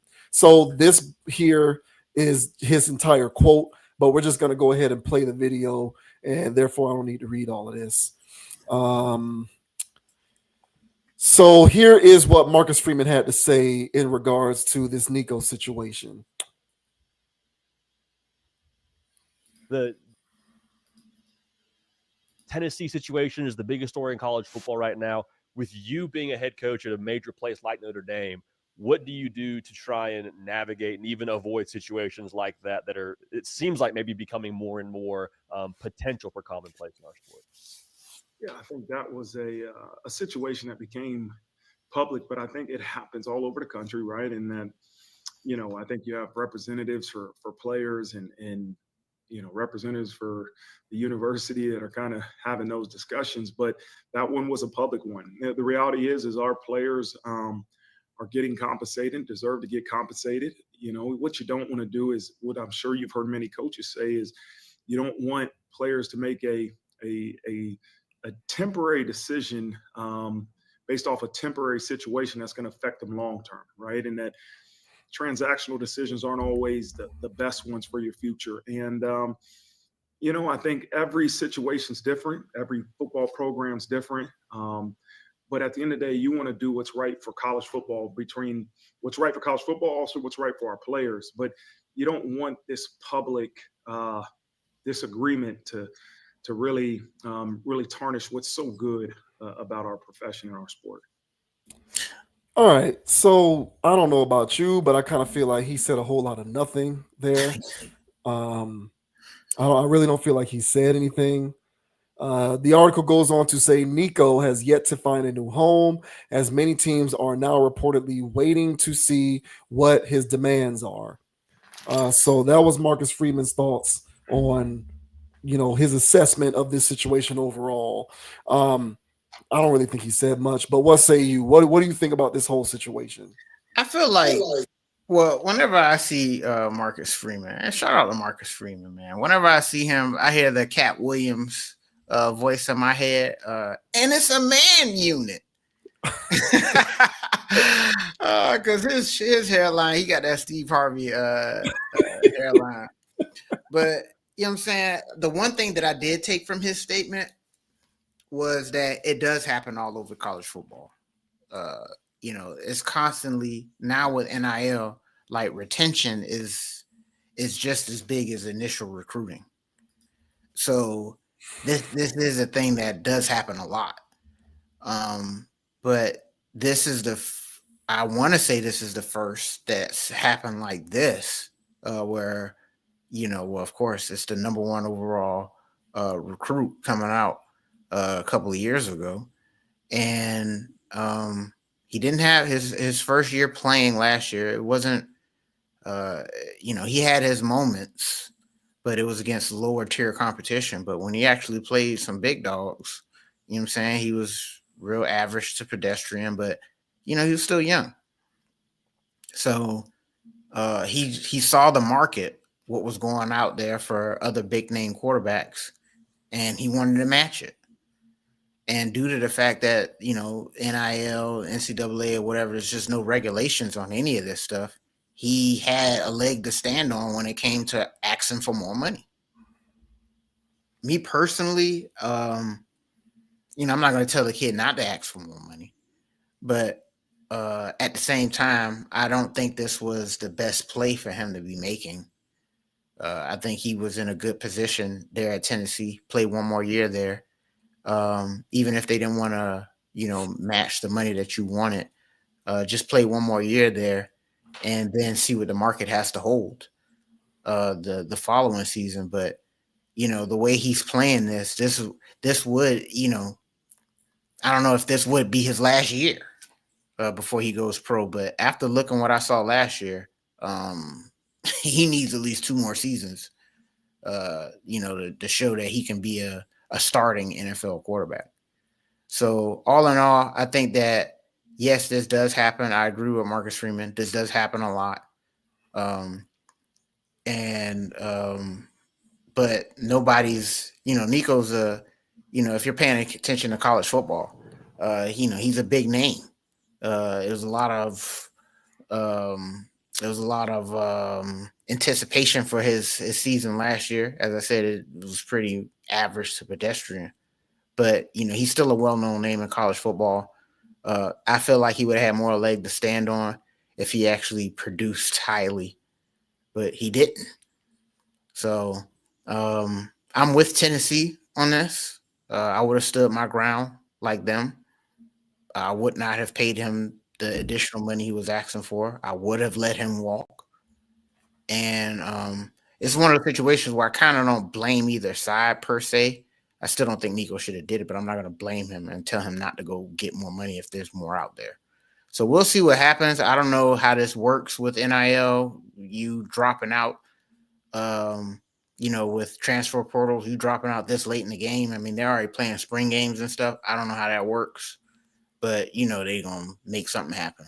Somebody going to drop the bag. Just wish he waited a year so Miami can grab him because we would have paid him after we done with Beck. Then we could have just picked up Nico. But what are your thoughts, man, on Sir Nico out here demanding more money from Tennessee? Tennessee not playing ball with him. Eventually, he's hitting the transfer portal, man. So what are your thoughts, man, on Nico hitting the market?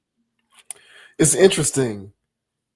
It reminds me, in most areas of business, what is good for the paying customer is often what's not good for the company. So, like, I'll use my gym as an example. Or any public gym for that matter, not just my gym, any gym, but the gym is a prime example of this. What's good for the business, what's good for the company is more members, more people paying for memberships, and more people paying for classes, more people paying for training. The more people you got in the door spending money on memberships and classes and training, the better for the company. But that's also what's bad for the individual customer, because as an individual customer, more people means more crowds, which means I'm having to wait longer for equipment, which means I'm having to deal with more people on the in the weight room, on the workout floor. There's less maneuverability, less opportunity for me to move around, more waiting time, which means I'm in there longer, which means I'm spending more time there physically. So, like, what works for the company overall is counterintuitive to what's good for the individual customer. And the gym isn't the only rule to which that applies. That also applies, for example, to the grocery store. As an individual customer, you may go to a grocery store nearby that gets very light foot traffic, either because it's out the way, or it may be out the way, or maybe because of its location, maybe because it's new. But for various reasons, you might shop somewhere where the in-store traffic is light, which is a pleasant experience for you, because you can drive into the parking lot, right? You get to drive into the parking lot, find a parking spot relatively quickly. Mm-hmm. You can walk into the store. You don't have to worry about whether something that you need is out of stock. No, never. And then when you're ready to check out, you don't have to wait in a long line to check out. You can just walk right up, check your stuff out, and you're gone. Yeah, man. You get back into the car that you were able to find an easy parking space for, get in there and drive back home. And because there's light traffic, you're not dealing with traffic jams and people. But is that good for the actual market that you shopped in? No. What they want is more people. They want more customers. They want higher foot traffic in the building, which means bad for you. More traffic, harder to find a parking space. Maybe you don't find what you're looking for. It takes you longer to check out. But the supermarket loves that. That's more revenue, more money. They're doing better for themselves. So oftentimes in pretty much most areas of industry, what's good for the company isn't what's good for the individual customer. Mm-hmm. I think that is symbolic of why NIL and player empowerment is such a contentious situation with college football, and why something like this is rubbing people the wrong way. Because for fans of that program, they're now out of a starting quarterback who was highly recruited. So they don't even know what the viability of their program is going to look like going into next season, because what they thought was going to happen with their quarterback is now not going to happen because of money. Mm-hmm. But said money is good for him. Him being able to utilize that leverage is good for him individually. And one can argue that that's good for college football overall, because with these guys bouncing around from one team to the next and from one program to the next, now you have sort of a stratification of programs that have some kind of a relevance. Mm-hmm. So smart, astute people and people in the media would suggest that's good for college football overall. But is what's good for college football overall good for the fan of Tennessee at the current moment? No, it's not.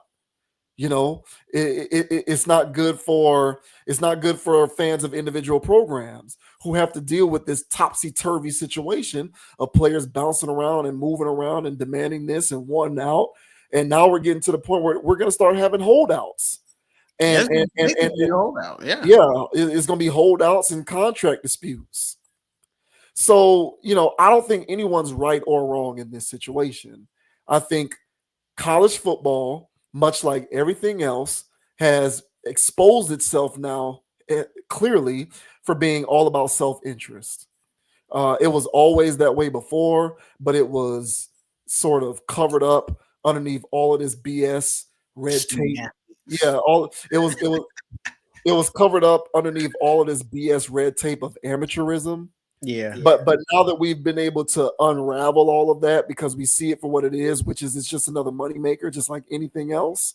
Now it's all about self-interest. I don't know moving forward how one can continue to even be a fan of individual programs when that is the reality. It's getting hard. Because from one year to the next, you don't even know what your team, what your program is going to look like. You don't know what its viability is. So I don't think anyone is right or wrong. I don't blame Nico, and I don't blame Tennessee either. I think everyone did what they felt was in their best interest, which is what professional sports, which is what college football is, has become. It's been all about what is in everyone's best individual interest. So, you know, I don't really know, man. I don't really know what this is going to look like, but I do believe that overall it is the individual fan of the programs that are being shortchanged in this. Mm-hmm. And unless you are a fan of Michigan, Ohio State, Alabama, Georgia, who else? You know, because I can't even put programs like Tennessee in there. I can't put programs in there like Baylor, USC, any of these other programs. I can't put them in there because they ain't been competitive for a while. When it comes to the national championship scene, Clemson, even my school, Florida State, where we been at. So you got to be one of the true cabal blue bloods. Yeah. If it's not Alabama, Georgia, Ohio State, Michigan, you know, if you ain't one of them, you're pretty much not going to know what you got from one year to the next. And I hear everybody on TV talking about how much better college football is. And I get it. If the numbers say the ratings are better, who am I to argue? But as a fan of Florida State football, I would prefer for my team to be better. I would prefer for my team to be better. I enjoy watching all of the games during the season. But if you give me my choice of my team being good or Alabama, Georgia, Ohio State, Michigan always being good, I'd rather my team be good. Mm-hmm. So, you know, I think college football is undergoing a facelift. I don't think anyone knows how to handle it. It's completely and utterly deregulated. No one has a plan for how to fix it or make it better. Whatever a proposed solution for it is, it's going to hurt somebody else. So whatever the solution is that's supposed to make it better for the programs, probably going to hurt the sport overall. Any proposed solution that makes it better for the overall sport, probably going to hurt the program and the fans. And anything that is proposed that helps the fans, probably going to hurt the sport and the programs. I think that in any scenario, something loses. I don't know how they can develop any sort of solution in which all three of those areas win. And I think that's the biggest concern. Yeah, that's a good point, man. And, you know, me personally, bro, like I'm not a fan of Tennessee. Of course, I how can I? But I do like their coach, Josh Heupel. I do like him. And I like Nico, man. So I wanted them to muck things up in the SEC, but it doesn't look like that's going to be able to happen. Who knows? I mean, you are dealing with Josh Heupel, so they could just plug and play with whoever the hell. So we'll see what happens, man. But yeah, man, I'm just a fan of college football. Of course, I love my Hurricanes, man, but I love college football. And yeah, this is getting a little weird for me. I don't know what's going on anymore.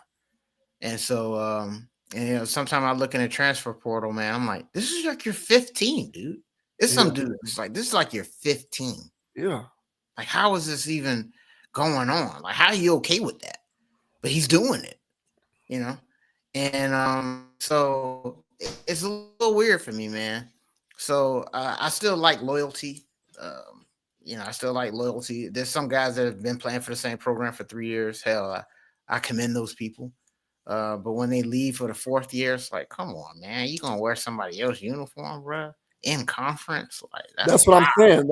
Yeah, that's what I'm saying. We have to really retrain our brain. It's weird, man. To think differently about this stuff. Like, but I enjoyed the slavery of it. Yeah, I know. Yeah, I think college football, funnily enough, is one aspect of westernized exploitation. Yeah, that we were cool with, and now that it's over and it looks different, it's just not as fun. Yeah, it's not as fun. I'm with you. I enjoy. I'm gonna be here regardless. I'm gonna watch the games regardless. I'm gonna enjoy it regardless. I've always said, man, the fall is the best time of the year because you got NFL and college football going at the same time. And then the NBA starts like in late October. So you got all 3 of those going on at the same time. It's like the best time of the year. So I'm going to be watching this stuff regardless. But yeah, college football for me is just starting to get very weird, but I can't get totally mad because I'm pro-labor. So like as a person who at his core is pro-labor, I'm not too upset because I like the fact that these guys are saying, screw you, pay me. You're not going to make billions of dollars off of the work that I put in, and I don't see a piece of that. That's so I get it. I'm pro-labor. So I'm not ready to blow everything up. I'm not that upset. But at the same time, man, like I want to know what I'm getting as a fan of a team from one year to the next. And that's over. Those days are over. Yep. Those days are over and done with. And I miss that. I do miss that. I miss knowing that I got Jameis Winston as the quarterback at Florida State for at least 2 to 3 years. Yep. Like I miss that. Like I know we're going to contend. Now it's like the quarterback might be out of here. He might leave. He might be done. Yeah, dude. so it's like it's become so transactional that it's just weird to me. It's just weird. It's like relationships. Like I was always accepting of the idea that as the man in this equation, I'm gonna be putting something out. But now in 2025, it's just in my face that I gotta pay for it. I don't like that. I don't want that. I don't want to be a part of it. So I just rebuke it. I don't want to be a part of it. I don't want to be a part of it. It's disgusting. So I don't know, man. And the thing is, it's just going to continue to get more transactional because these guys now have agents. Some of these programs are hiring full-on general managers. I think Alabama hired an actual general manager for the football program. So this stuff is going to jump the shark to the nth degree, And I for me, it's like, I just kind of throw my hands up. I guess, I'm going to have to just transition to no longer being a fan of individual programs and just watch the games. And I don't know, maybe that's what I'll have to accept. Yeah. I don't know how that works either. I think I just have to just watch, man. I don't know. Because like I mentioned, like I like the coach for Tennessee, and I like their Nico. So I guess you got to refall in love every year. Yeah, which is weird. I'm not used to that either. But it is what it is, man. I'll get used to it, man. I'm glad these guys are getting paid. I just wish it was we're still on the ground floor with this. So hopefully there's some type of structure that comes out down the line where, things are making sense and, people wouldn't be in this position, because I would want him to be at a program where he can learn the playbook and be in a good position. Now he's on the outs, got to find somewhere. Now this season might be a grasping at straws ass season for him. Like, it's weird, man. I don't like that. So I want something with a little bit more structure in these guys. Then I'll be a little bit more comfortable with it. So, but I don't know if the NCAA is in a rush to do that. So we'll see what happens with it, man. But I agree with you, bro. I'm not mad at either party here. I think that this was just both sides looking after themselves.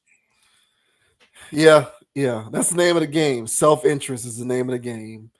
College football has always been about self-interest, but it was just shrouded. It's no longer shrouded now, so it's out in the open. But what it does for the individual fan, hey man, look, I'm pro-labor. I'll always be pro-labor. But there's just something about being a fan of these programs. There's an aspect of pageantry when it comes to college football that I personally am not ready to relinquish. But it looks like I'm not going to have a choice. Yep. So, yeah. Shouts out to Nico, man. Get your money, bro. Yeah.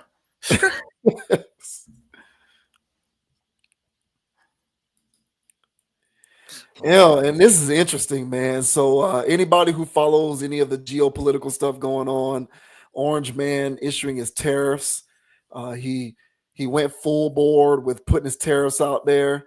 Then the backlash and the market started catering and cratering. The market started cratering and there was fear of economic recession.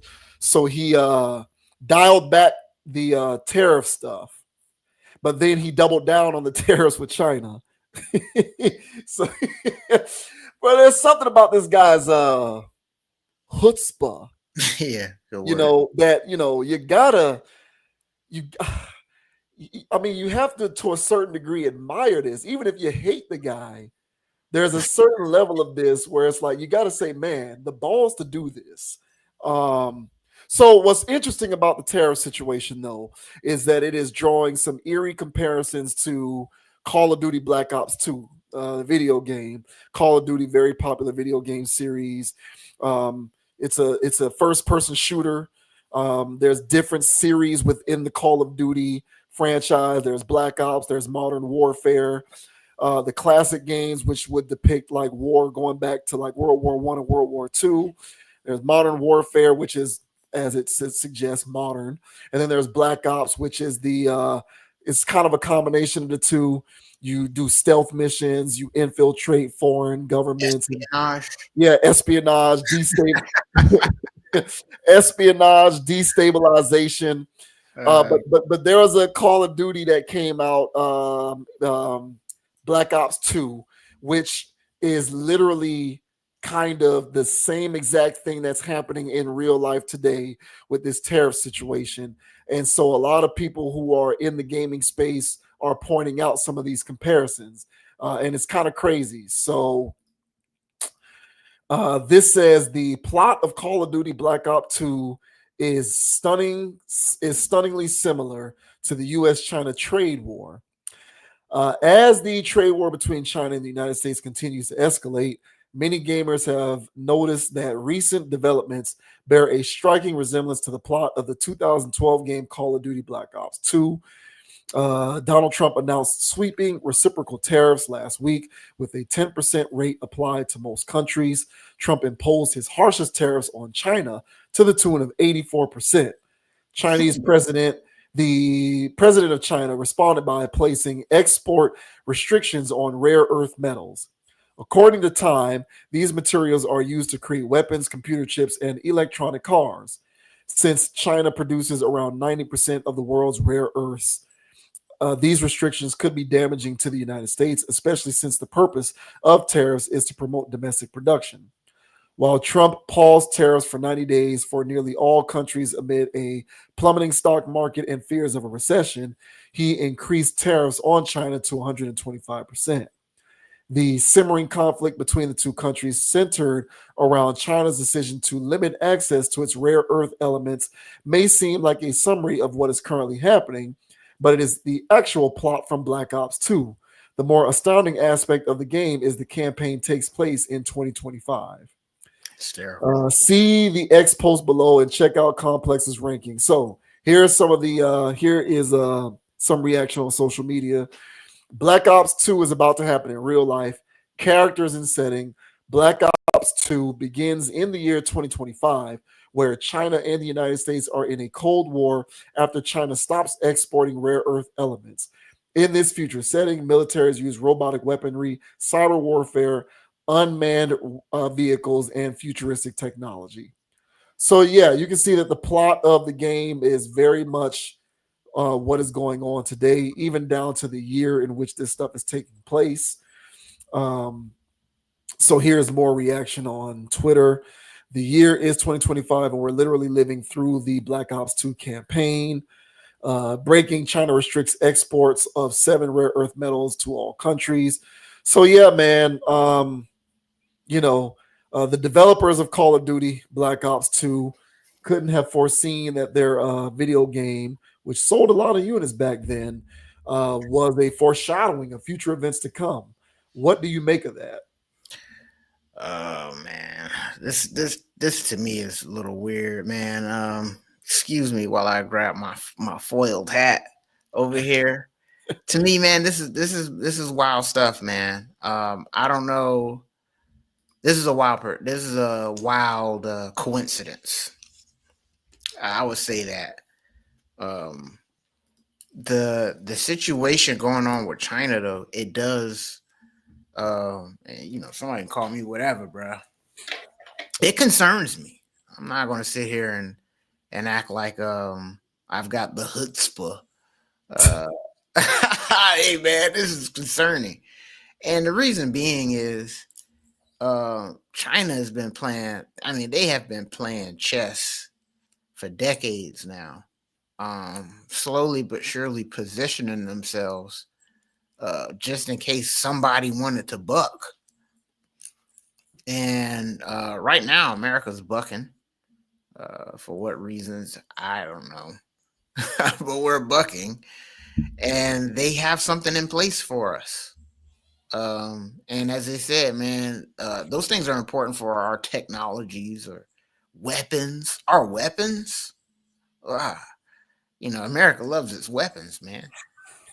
Oh yeah, man, that's concerning, and it's concerning among other things. So hopefully this can get settled.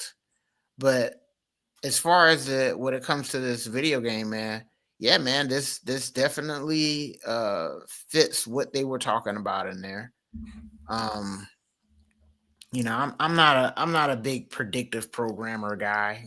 People out here like to talk about predictive programming, but to me, bro, this sounds like somebody knew what was up. Personally, now the year on the head, the actual rare metals thing. I mean, there's other things that China could, I guess, potentially do in a video game. But to me, that sounded a little accurate, man. A little too close for comfort, if you ask me. So the way I think these things work personally is that I do think part of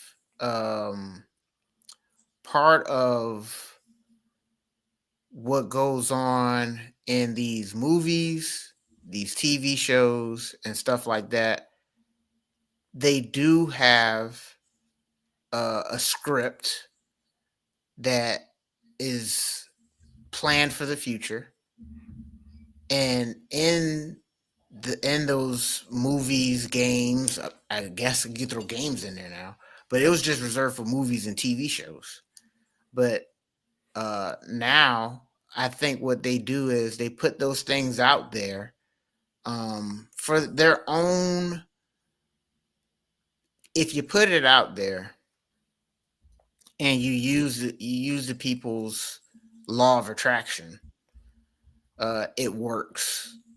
And I think that the reason why they put things out there is that they make it possible in your mind's eye, which there makes it possible on a mass scale.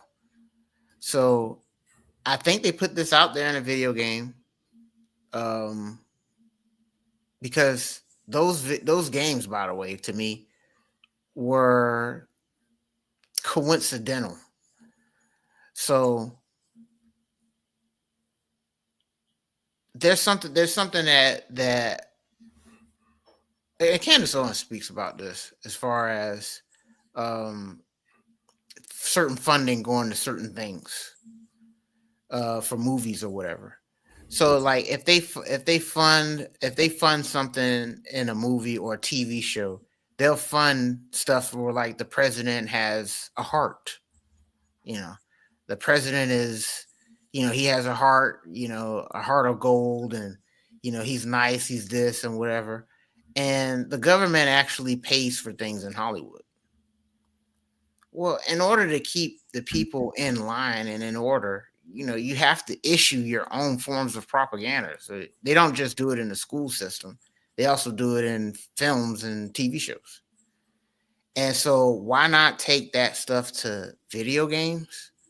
So when they were introducing these modern warfare things to me, for one hand, I felt like it was military recruitment. And I felt like it was for other reasons for people to buy into and make video games for people to get into war games. And so I felt like it was a push behind that. And so for one of these games that was pushing military stuff on the younger generation, because people are not going to sit there and watch a recruiter or listen to a recruiter anymore. But if they grew up playing Black Ops or Call of Duty this, since it was a little person, they'd be more inclined to join. You know what I'm saying? So that's how I thought it was.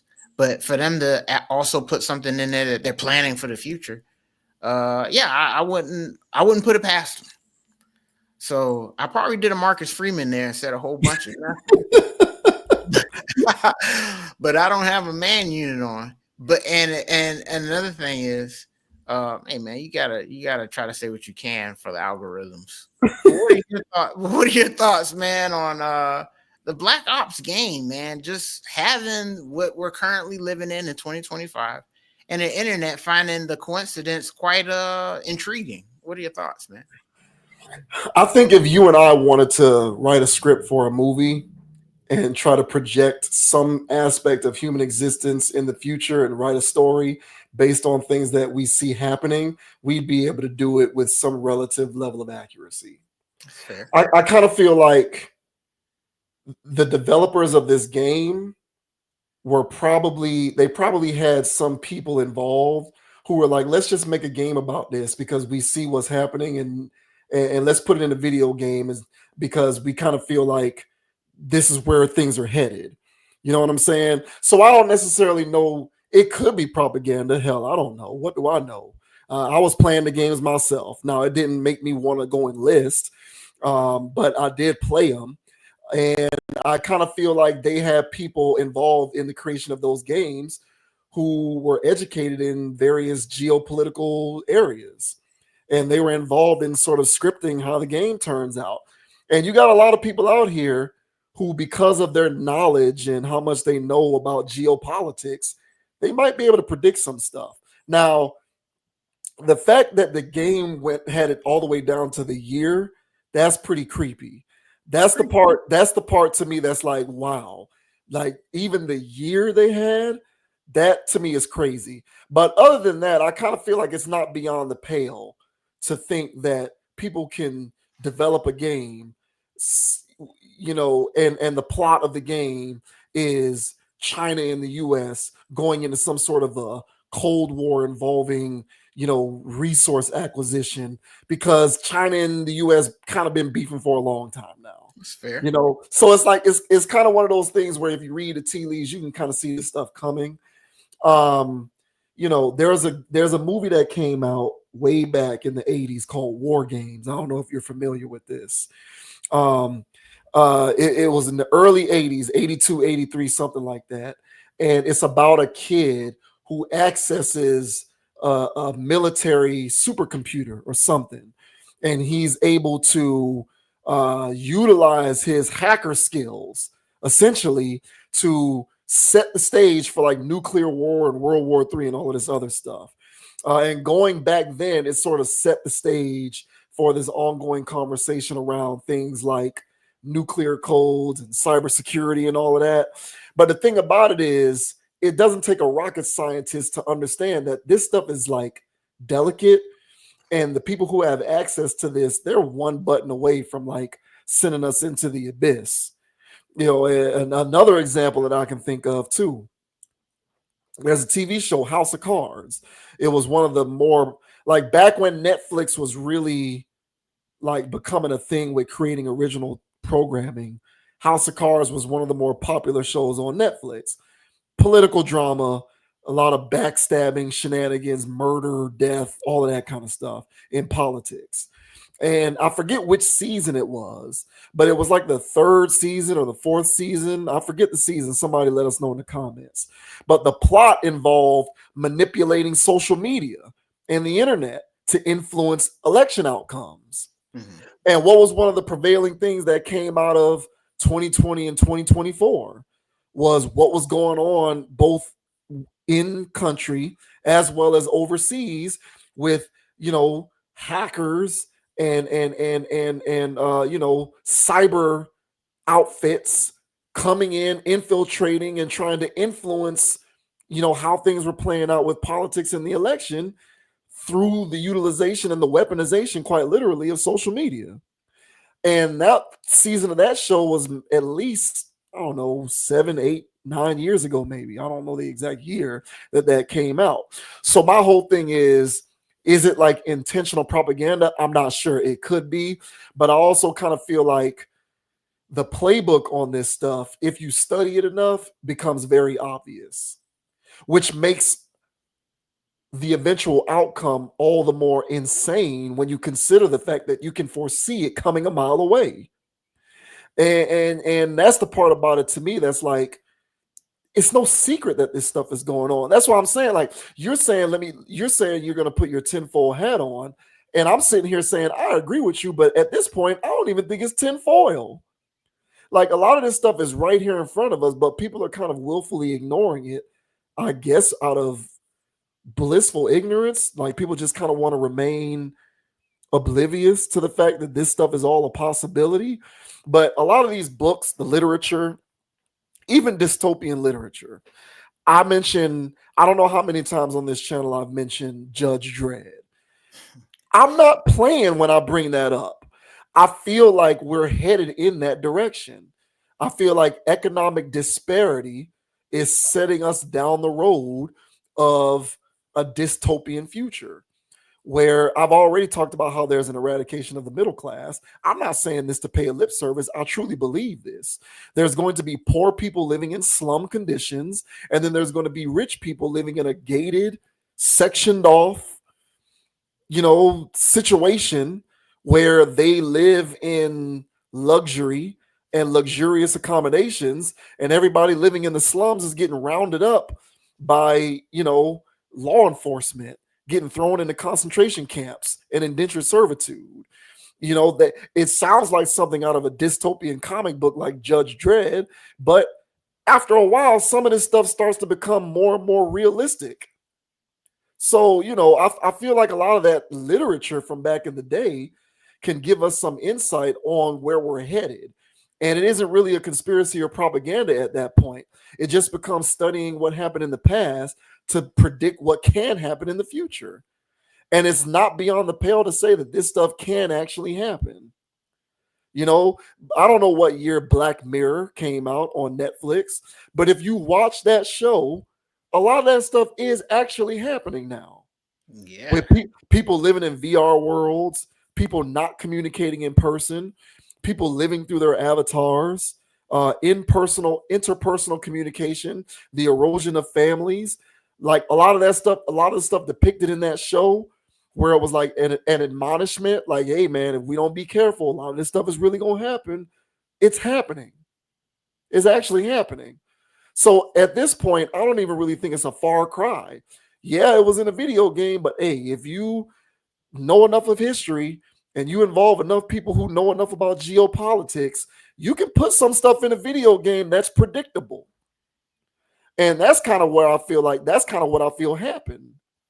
And if you look at books, read Ayn Rand's The Fountainhead, read George Orwell, 1984, and read Aldous Huxley, Brave New World. If you read those 3 books, a lot of that stuff, Ayn Rand wrote The Fountainhead, I believe, in the 40s. I believe. I'm going to look it up when I let you go. But that book has been around for almost 100 years, 70, 80 years, I want to say. Brave 1980 World is a little more recent. Brave New World also is very old. But if you read those 3 books, we're living that right now. And they didn't have the technology that people have now that can sort of put you in position to be a little more predictive. These were people who just were smart enough to see what's coming with humans as we continue to evolve with industrialization. So I really don't think it's that much of a stretch to see how there are similarities between this game and what's really going on. Especially if you get a lot of these sophisticated people who, you know, you got nowadays people who write movie scripts and direct movies are getting involved in the creation of video games. You know, some of these video games, you play some of these video games today, it's like you're playing a movie almost. And if they can write movies predicting some of this stuff, you can damn sure bet that they can create video games doing the same thing. Yeah, I mean, and all that's fair, man. And my point is that shows like Black Mirror aren't a coincidence. No, they're not. They're absolutely not. Yeah. And I feel as though part of their job is to show us what our future is going to be. And not in a situation where them predicting it. It's more or less is putting it out there. And much like how there's an individual consciousness, there's a collective consciousness. And as an individual, if you sit around and you start mulling around with some dark thoughts, you're going to have a dark reality.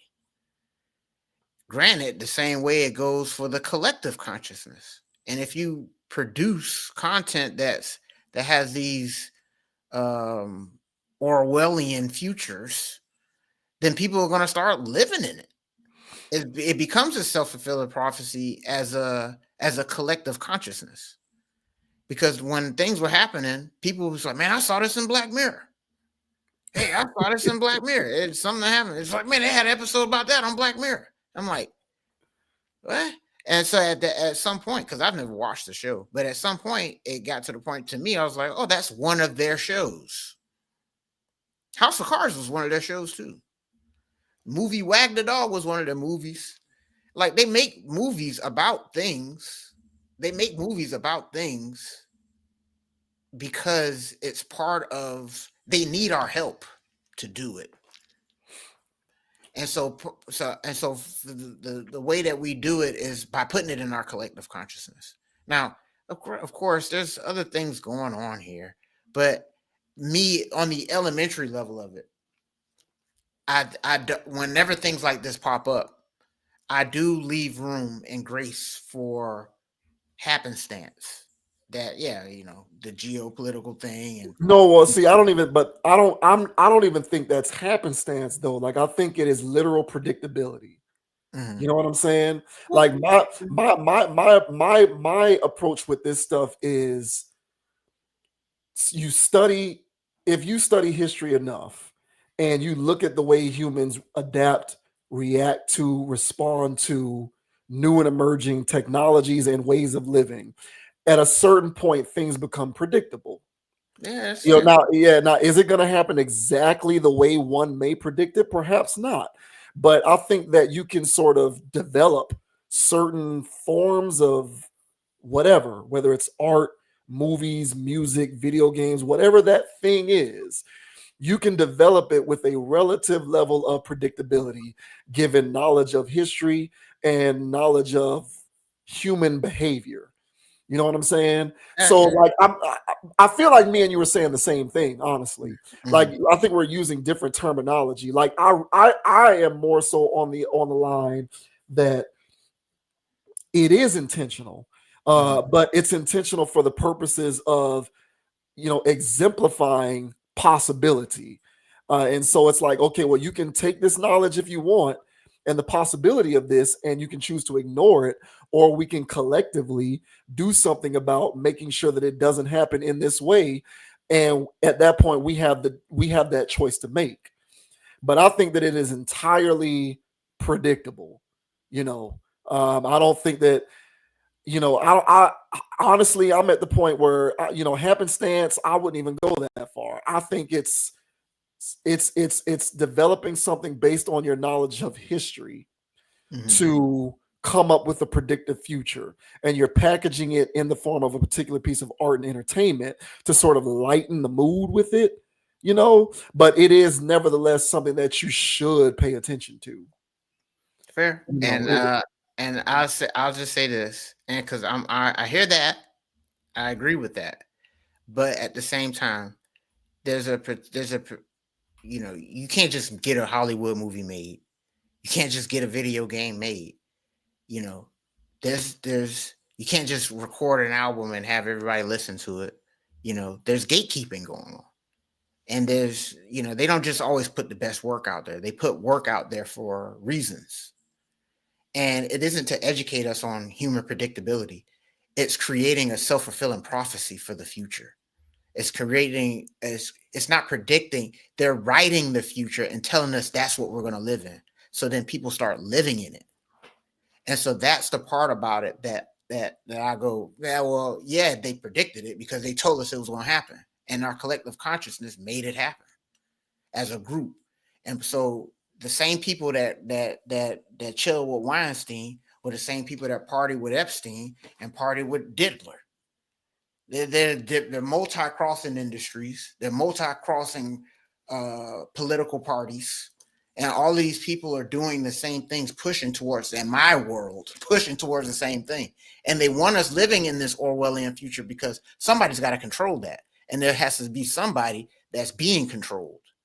And that's everybody that's buying the TV, they're buying the movies, buying the books, buying the games. And they want those people, those consumers to live in their futures. So these things get pushed and pumped. There's no other reason why they would make us read 1984 in school like that if they didn't want us to think that that's what a future could be.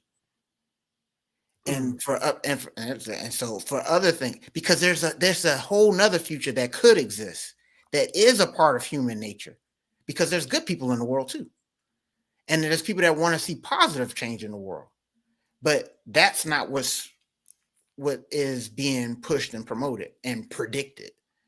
And so I think there's influence to push and promote certain types of futures. And we don't have to live in Mad Max. We don't have to live in Judge Dredd. But they keep telling us that every summer, just like how they tell us every summer that we were slaves, just like how they tell us, it's the same type of program. And so, no, we have a new world we can choose, a new lane we can choose. And we don't have to choose what Hollywood's been telling us.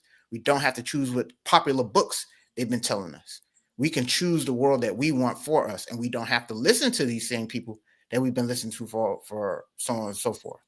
So hopefully that, but because I know we're on the same page, but we differ in that regard. We do differ there because I kind of feel like if it were me, I could very well make a movie. Like I could 100% see myself writing a movie. And the plot of the movie is like men no longer trying to create actual relationships with women. They're just trying to buy sex all the time. Right. So like I 100% can see myself writing that movie out, but I'd be writing that movie to show people, if we are not careful, this is the future that we have ahead of us, not necessarily to gatekeep my way into creating a future and ushering people into that future. So we're no, and this is what I would say to that. That's no different than a rapper who's been hearing about certain types of music that's been coming out since he's been little, and then thinks in a certain kind of way and a certain vibration. And then when he decides to pick up a mic, like you decide to pick up a pen and write a book, then or a movie, then he decides to talk about the stuff that he sees in his community. He don't have to rap about that. There's another future that you can write about. But once you come up with that movie idea, the movie studios that is interested, much like how these record labels are interested in hearing in death, murder, and kill, it will get picked up and promoted. So you could make a movie that is talking about it, but that movie is no different than drill music. And that's my point. And there's a whole nother lane, a whole nother way your brain can think, and a whole new reality. And so people, the individuals, they think, and this is why people don't succeed much whenever they're doing the same thing they always do, hang around the same people they always hang around, because they're in the same realm of thought. But nobody hanging around the same people that they always hang around are hearing messages about doing something different. That's what they tend to hear the majority of the time is, this is what we have, and so we have to make the best of it. Right. And those are two different things. But I'm saying, but when that person hangs around people who are getting it, who got it, then they think different. It's like listening to different types of music. Your brain just fires off differently. Yeah, but there's a way that tonally things can be different. Like, I think we're going down a rabbit hole at this point. But like, but I think that there is a difference between creating something that perpetuates a reality that people have been led to believe is one that is inevitable, and tonally creating something that says, this is a reality that you don't want to be a part of, and here are the consequences of continuing down this path. I think those are two different things, and I think that you can achieve both of those things independently. I am not necessarily a fan of creating any sort of narrative which suggests a perpetuation of a reality that is damaging, while also not offering up an alternative, but rather saying, this is the reality, and so you must live in this squalor. What I have appreciated from time to time in the past is the creation of certain things which suggest to people that doing it in this way is problematic. Here's what you can expect, and here's a way that you can change it for the better. I feel like sometimes showing people what can happen is just as good as presenting them with the alternative. But I guess there's a difference in perspective with that, but I hear what you're saying. But I do think that there is a way to go about doing it differently. There's doing it in the gratuitous way, but then there's also doing it in the way which says, hey, this is not good for us. And a lot of times people do need shocks to the system, because otherwise they'll continue to do what they've always known, because they're always consuming the stuff which says this is where you should be. And I hear that. And my thing is that the masses don't even get into this level of conversation, and they just listen, consume, and that's what the future is going to be for me. That's what the future is going to be for us. And that's the part of the programming that I feel is. Well, I don't know what to do about that. I don't know about I don't know what you can do about people who can't tell the difference between, like, admonishment and like non-admonishment, if that's even a word. I don't know what to do about that. But I don't know how solvable that one is. But I just don't think that all of this fanfare that comes out is done so in an effort to usher us into a reality. I still do believe to a certain extent in free will, and which makes me more sad, because I think people, due to the fact that we retain the power to change a lot of this, nevertheless decide not to. I feel like people be on the fringes and they just decide that they don't care, and they just decide not to. More conversations like this, bro. We're throwing free will into the atmosphere, man. Ayn Rand's The Fountainhead was written in 1943. So I was right about that one. And another one, Children of Men, written by P.D. James, that came out in 1992. And that was a book that depicts a dystopian future due to mass infertility, which is something that is relatively relevant nowadays Going when on. you consider how all of this information and research coming out about the stuff that we are putting in our bodies is having adverse effects in a lot of different ways. So I just think a lot of this stuff is predictable. And I don't know, maybe the way my mind works, when I read these books, I'm not saying to myself, let's go here. I'm saying let's prevent this. And maybe everybody else is looking at this and they're saying, or they're not even thinking, they're just watching a movie or reading a book. I don't know how you can consume this stuff and not think about what it is that you're looking at. I don't know how you do that, but that's why they do it. That's why Inception, man, they said, hey, you know, if I tell you, don't think about pink elephants, what are you going to think about? What are you going to think about pink elephants? Green but if you know what I'm saying, but if it's done in a particular way, it'll be a thought of your own. And the inception here is that how do you not think about the future like it's going to be Judge Dredd? They gave you Judge Dredd, and my thing is that that's not going to be my future, you know, and that's not going to be the future I live in. That's what they told me. You see what I'm saying? And the whole thing is that you can see how it can be there, but it won't be mine. Right? No, I get it. Yeah. Yeah, we do. We think about that differently. We do. Because when I see Judge Dredd, I say to myself, we need to make sure that that's not the future. That's what I think about when I see it. That's what I think, because it ain't going to be mine. Yeah, it ain't going to be mine. Oh, well, I used to play Call of Duty. So, you know, right, I used to unwind. I'm not ashamed of it. You know, I come home. Future, man. I got my own MK Ultra over here, man. Hey, man, I come home from work. I come home from work and put on my 360 and play that campaign mode. I wasn't too much of an online guy.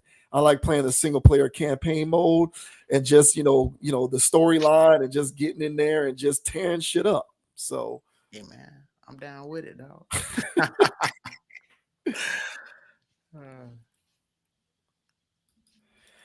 Okay, and to close things out, we have this blue, what is this thing called? Blue Origin. Blue Origin space mission. Went crazy this week. All female crew that went into space for the first time ever. Everybody's going dumb over this. They're looking at it as this monumental occasion. How cool this is. This Gail King. A moment in history because the Blue Origin space mission is all girls, all women going into space. So this says all female Blue Origin mission give us space because girls just want to have fun. If you thought the women on Blue Origin's mission were clinging to their seats in panic, nope. They were over the moon almost and having an absolute blast the whole way through. Katy Perry was up there doing the most, flashing the onboard camera feed, a daisy in honor of her daughter, and casually revealing her lifetime's set list on a butterfly card, along with Gail King and Lauren Sanchez gazing down at Earth like the ultimate girl squad in space. The zero gravity vibe was major, with the crew including NASA rocket scientist Aisha Bowe, civil rights activist Amanda, I'm not going to try to say that. For sure. And film producer Carrie Ann Flynn, kicking back in total style for their 12 minutes of weightless wonder. Talk about a dream team in orbit. They soaked up every second of the experience, marveled at the moon, and were basically living for those sky-high vibes. TMZ had the whole blast off and return to Earth streaming Monday, watching as the capsule deployed its parachutes midair, floating down and landing in the dirt by 9:41 a.m. Kris Jenner, Khloe Kardashian, Oprah, and Orlando Bloom watched the whole thing go down in the observation area while Lauren's fiance Bezos got a little too excited on the ground, face planting while running to open the capsule door and greet the space travelers. Basically, everyone was clamoring for a glimpse of these ladies who not only broke the glass ceiling, but soared to new heights in the sky. So that's all good and wonderful. So here's some video here of this historic moment. History in the making, folks. History in the making.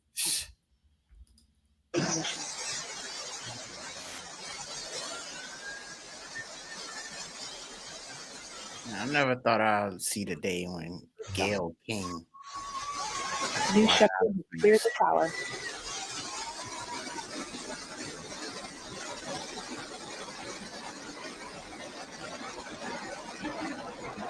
You buying this, bro? I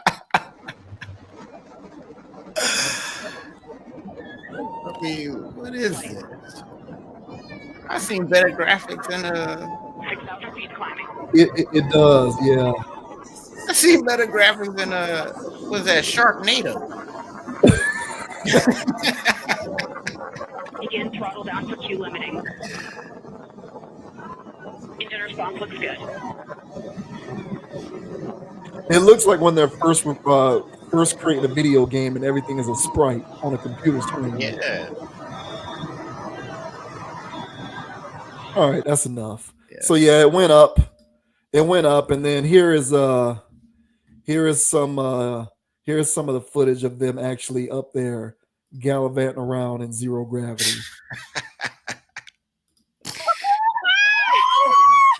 1, 2, 3. Take up space! Tamira's in space.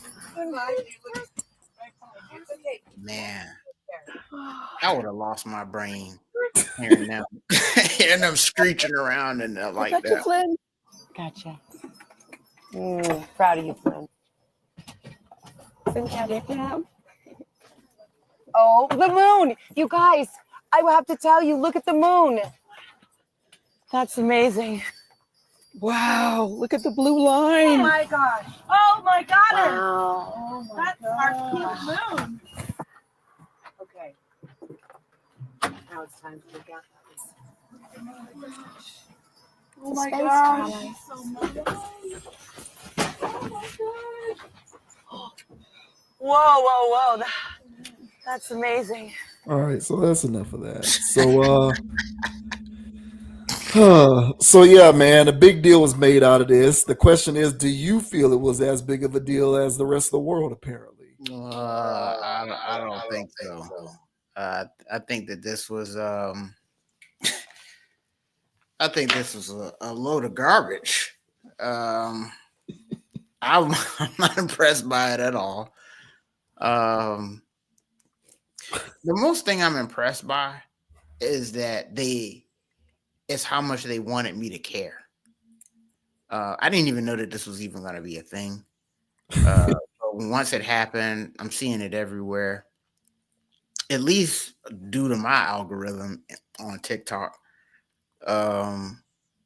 Nobody else gave a damn either.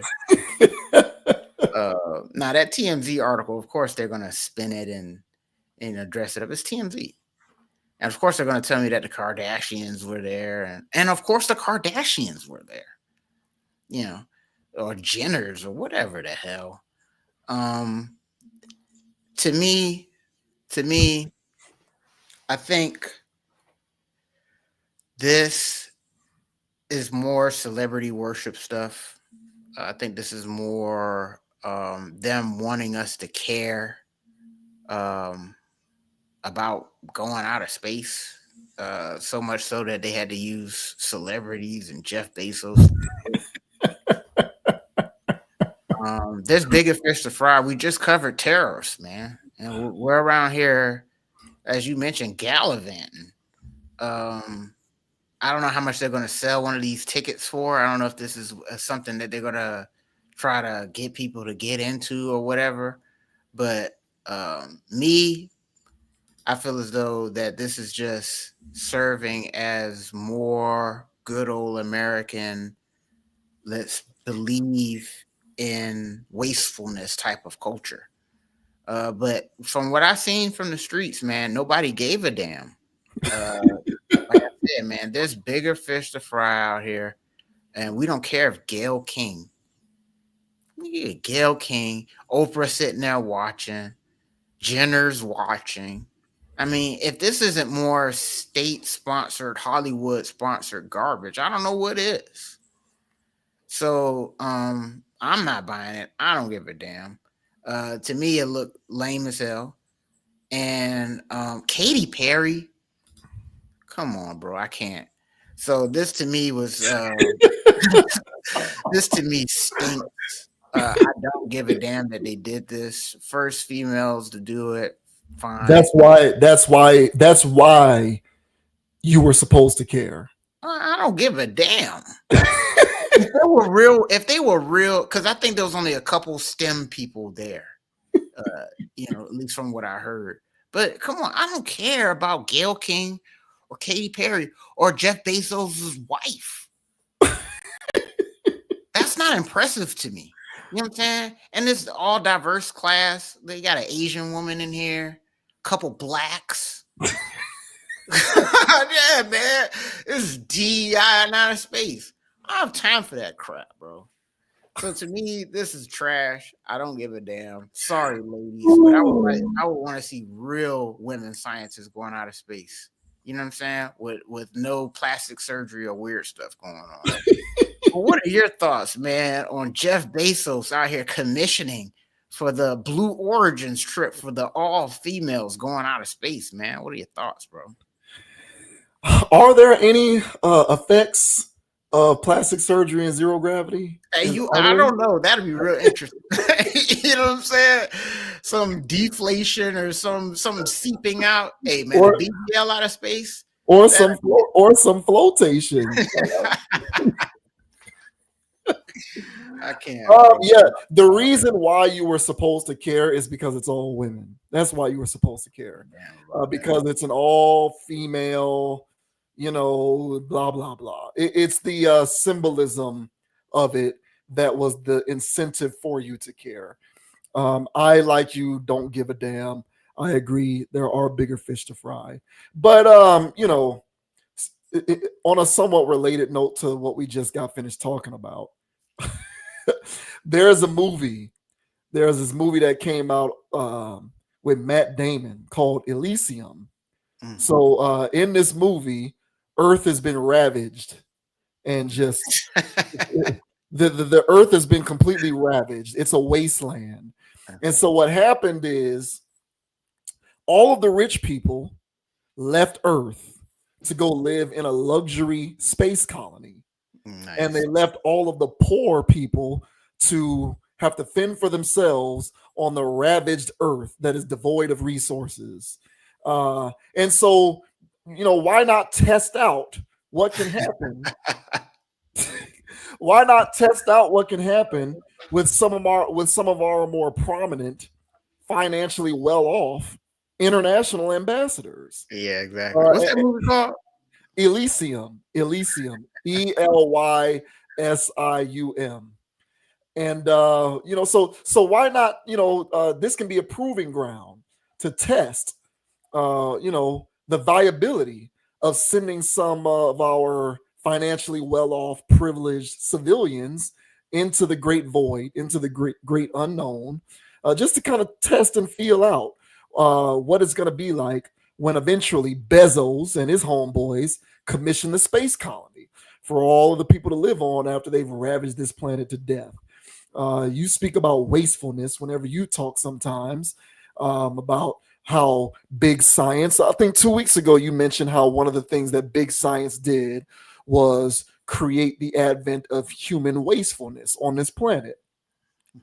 So yeah, why not test it out? Because I firmly believe that if such a thing were to happen, who better than Bezos and probably Musk?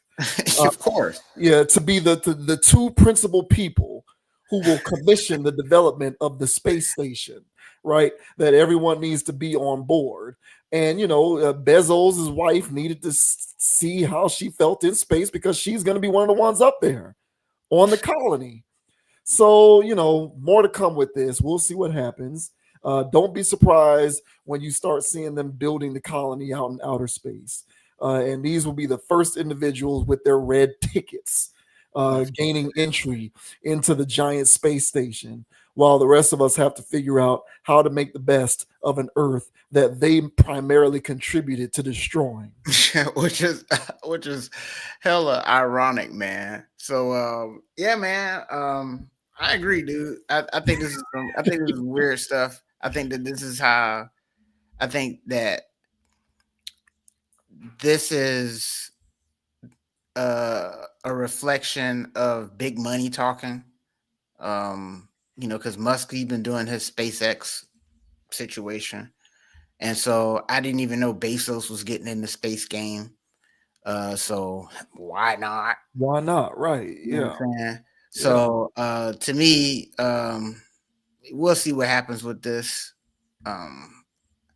Listen, man, like I said, I saw better graphics in Sharknado than that takeoff. Now, I'm not saying they didn't go up there. Okay. I'm saying that looked like CGI. And Porsche, it looked like Amazon. It looked like what's the Prime? It looked like Amazon Prime graphics. I don't know, bro. Prime looked better than that. That looked like old school sci-fi channel stuff. That does, bro. It looked like, you know what I'm saying? Yeah. I can't think of that right now. Sharknado. Yeah, man, I can't think of nothing that was on sci-fi back in the day, but yeah, man, that wasn't it. You know what I'm saying? I don't know what that was supposed to be, but that wasn't it to me. So, but hey, they went up there. I'm not denying they went. They was in space. Just doing something I can't. But to me, bro, I just think that this all serves. Because again, it was all the major players. So Bezos, Gail King's in that club too. Oh, absolutely. Yeah. And Oprah was on deck. So to me, Katy Perry. Now, if that's not what loses you, I don't know what will. You know what I'm saying? So why have such a star-studded thing? What statement are you trying to make?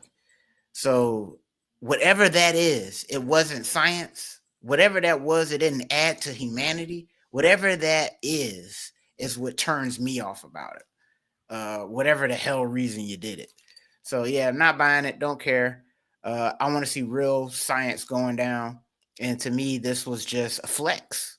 This was a rich man sticking $20 up his nose. Yeah, it was. That's a very good. It was the Kash Doll equivalent. This is what this is what Jeff Bezos does when he needs to blow his nose. He says, "Thank you." Yeah, whenever Jeff Bezos needs to blow his nose, he sends people into space. Yeah, this is ignorance. Yeah, it's crazy. Yeah, it's whatever with these people, man. Battle Dogs. I did watch that on Sci-Fi Channel. With those crappy graphics. No, I gotta look at it. Never heard of it. Gotta see it. Battle Dogs was one I remember. I'm trying to look through this list of the ones that I watched. Pythons 2. Yeah. Yes, Pythons, of course. Yeah. Planet Raptor. I remember that. These movies all had horrible CGI, horrible effects, but man, this was good days, bro. Yeah, this was quality. Get your laugh off. Yeah, television, man. Sharktopus. Never heard of that. Yeah, Dino Shark. Man, there's so many of these movies. But bro, I hear all of that, man. This to me was a joke. It was a sideshow. It is more of this.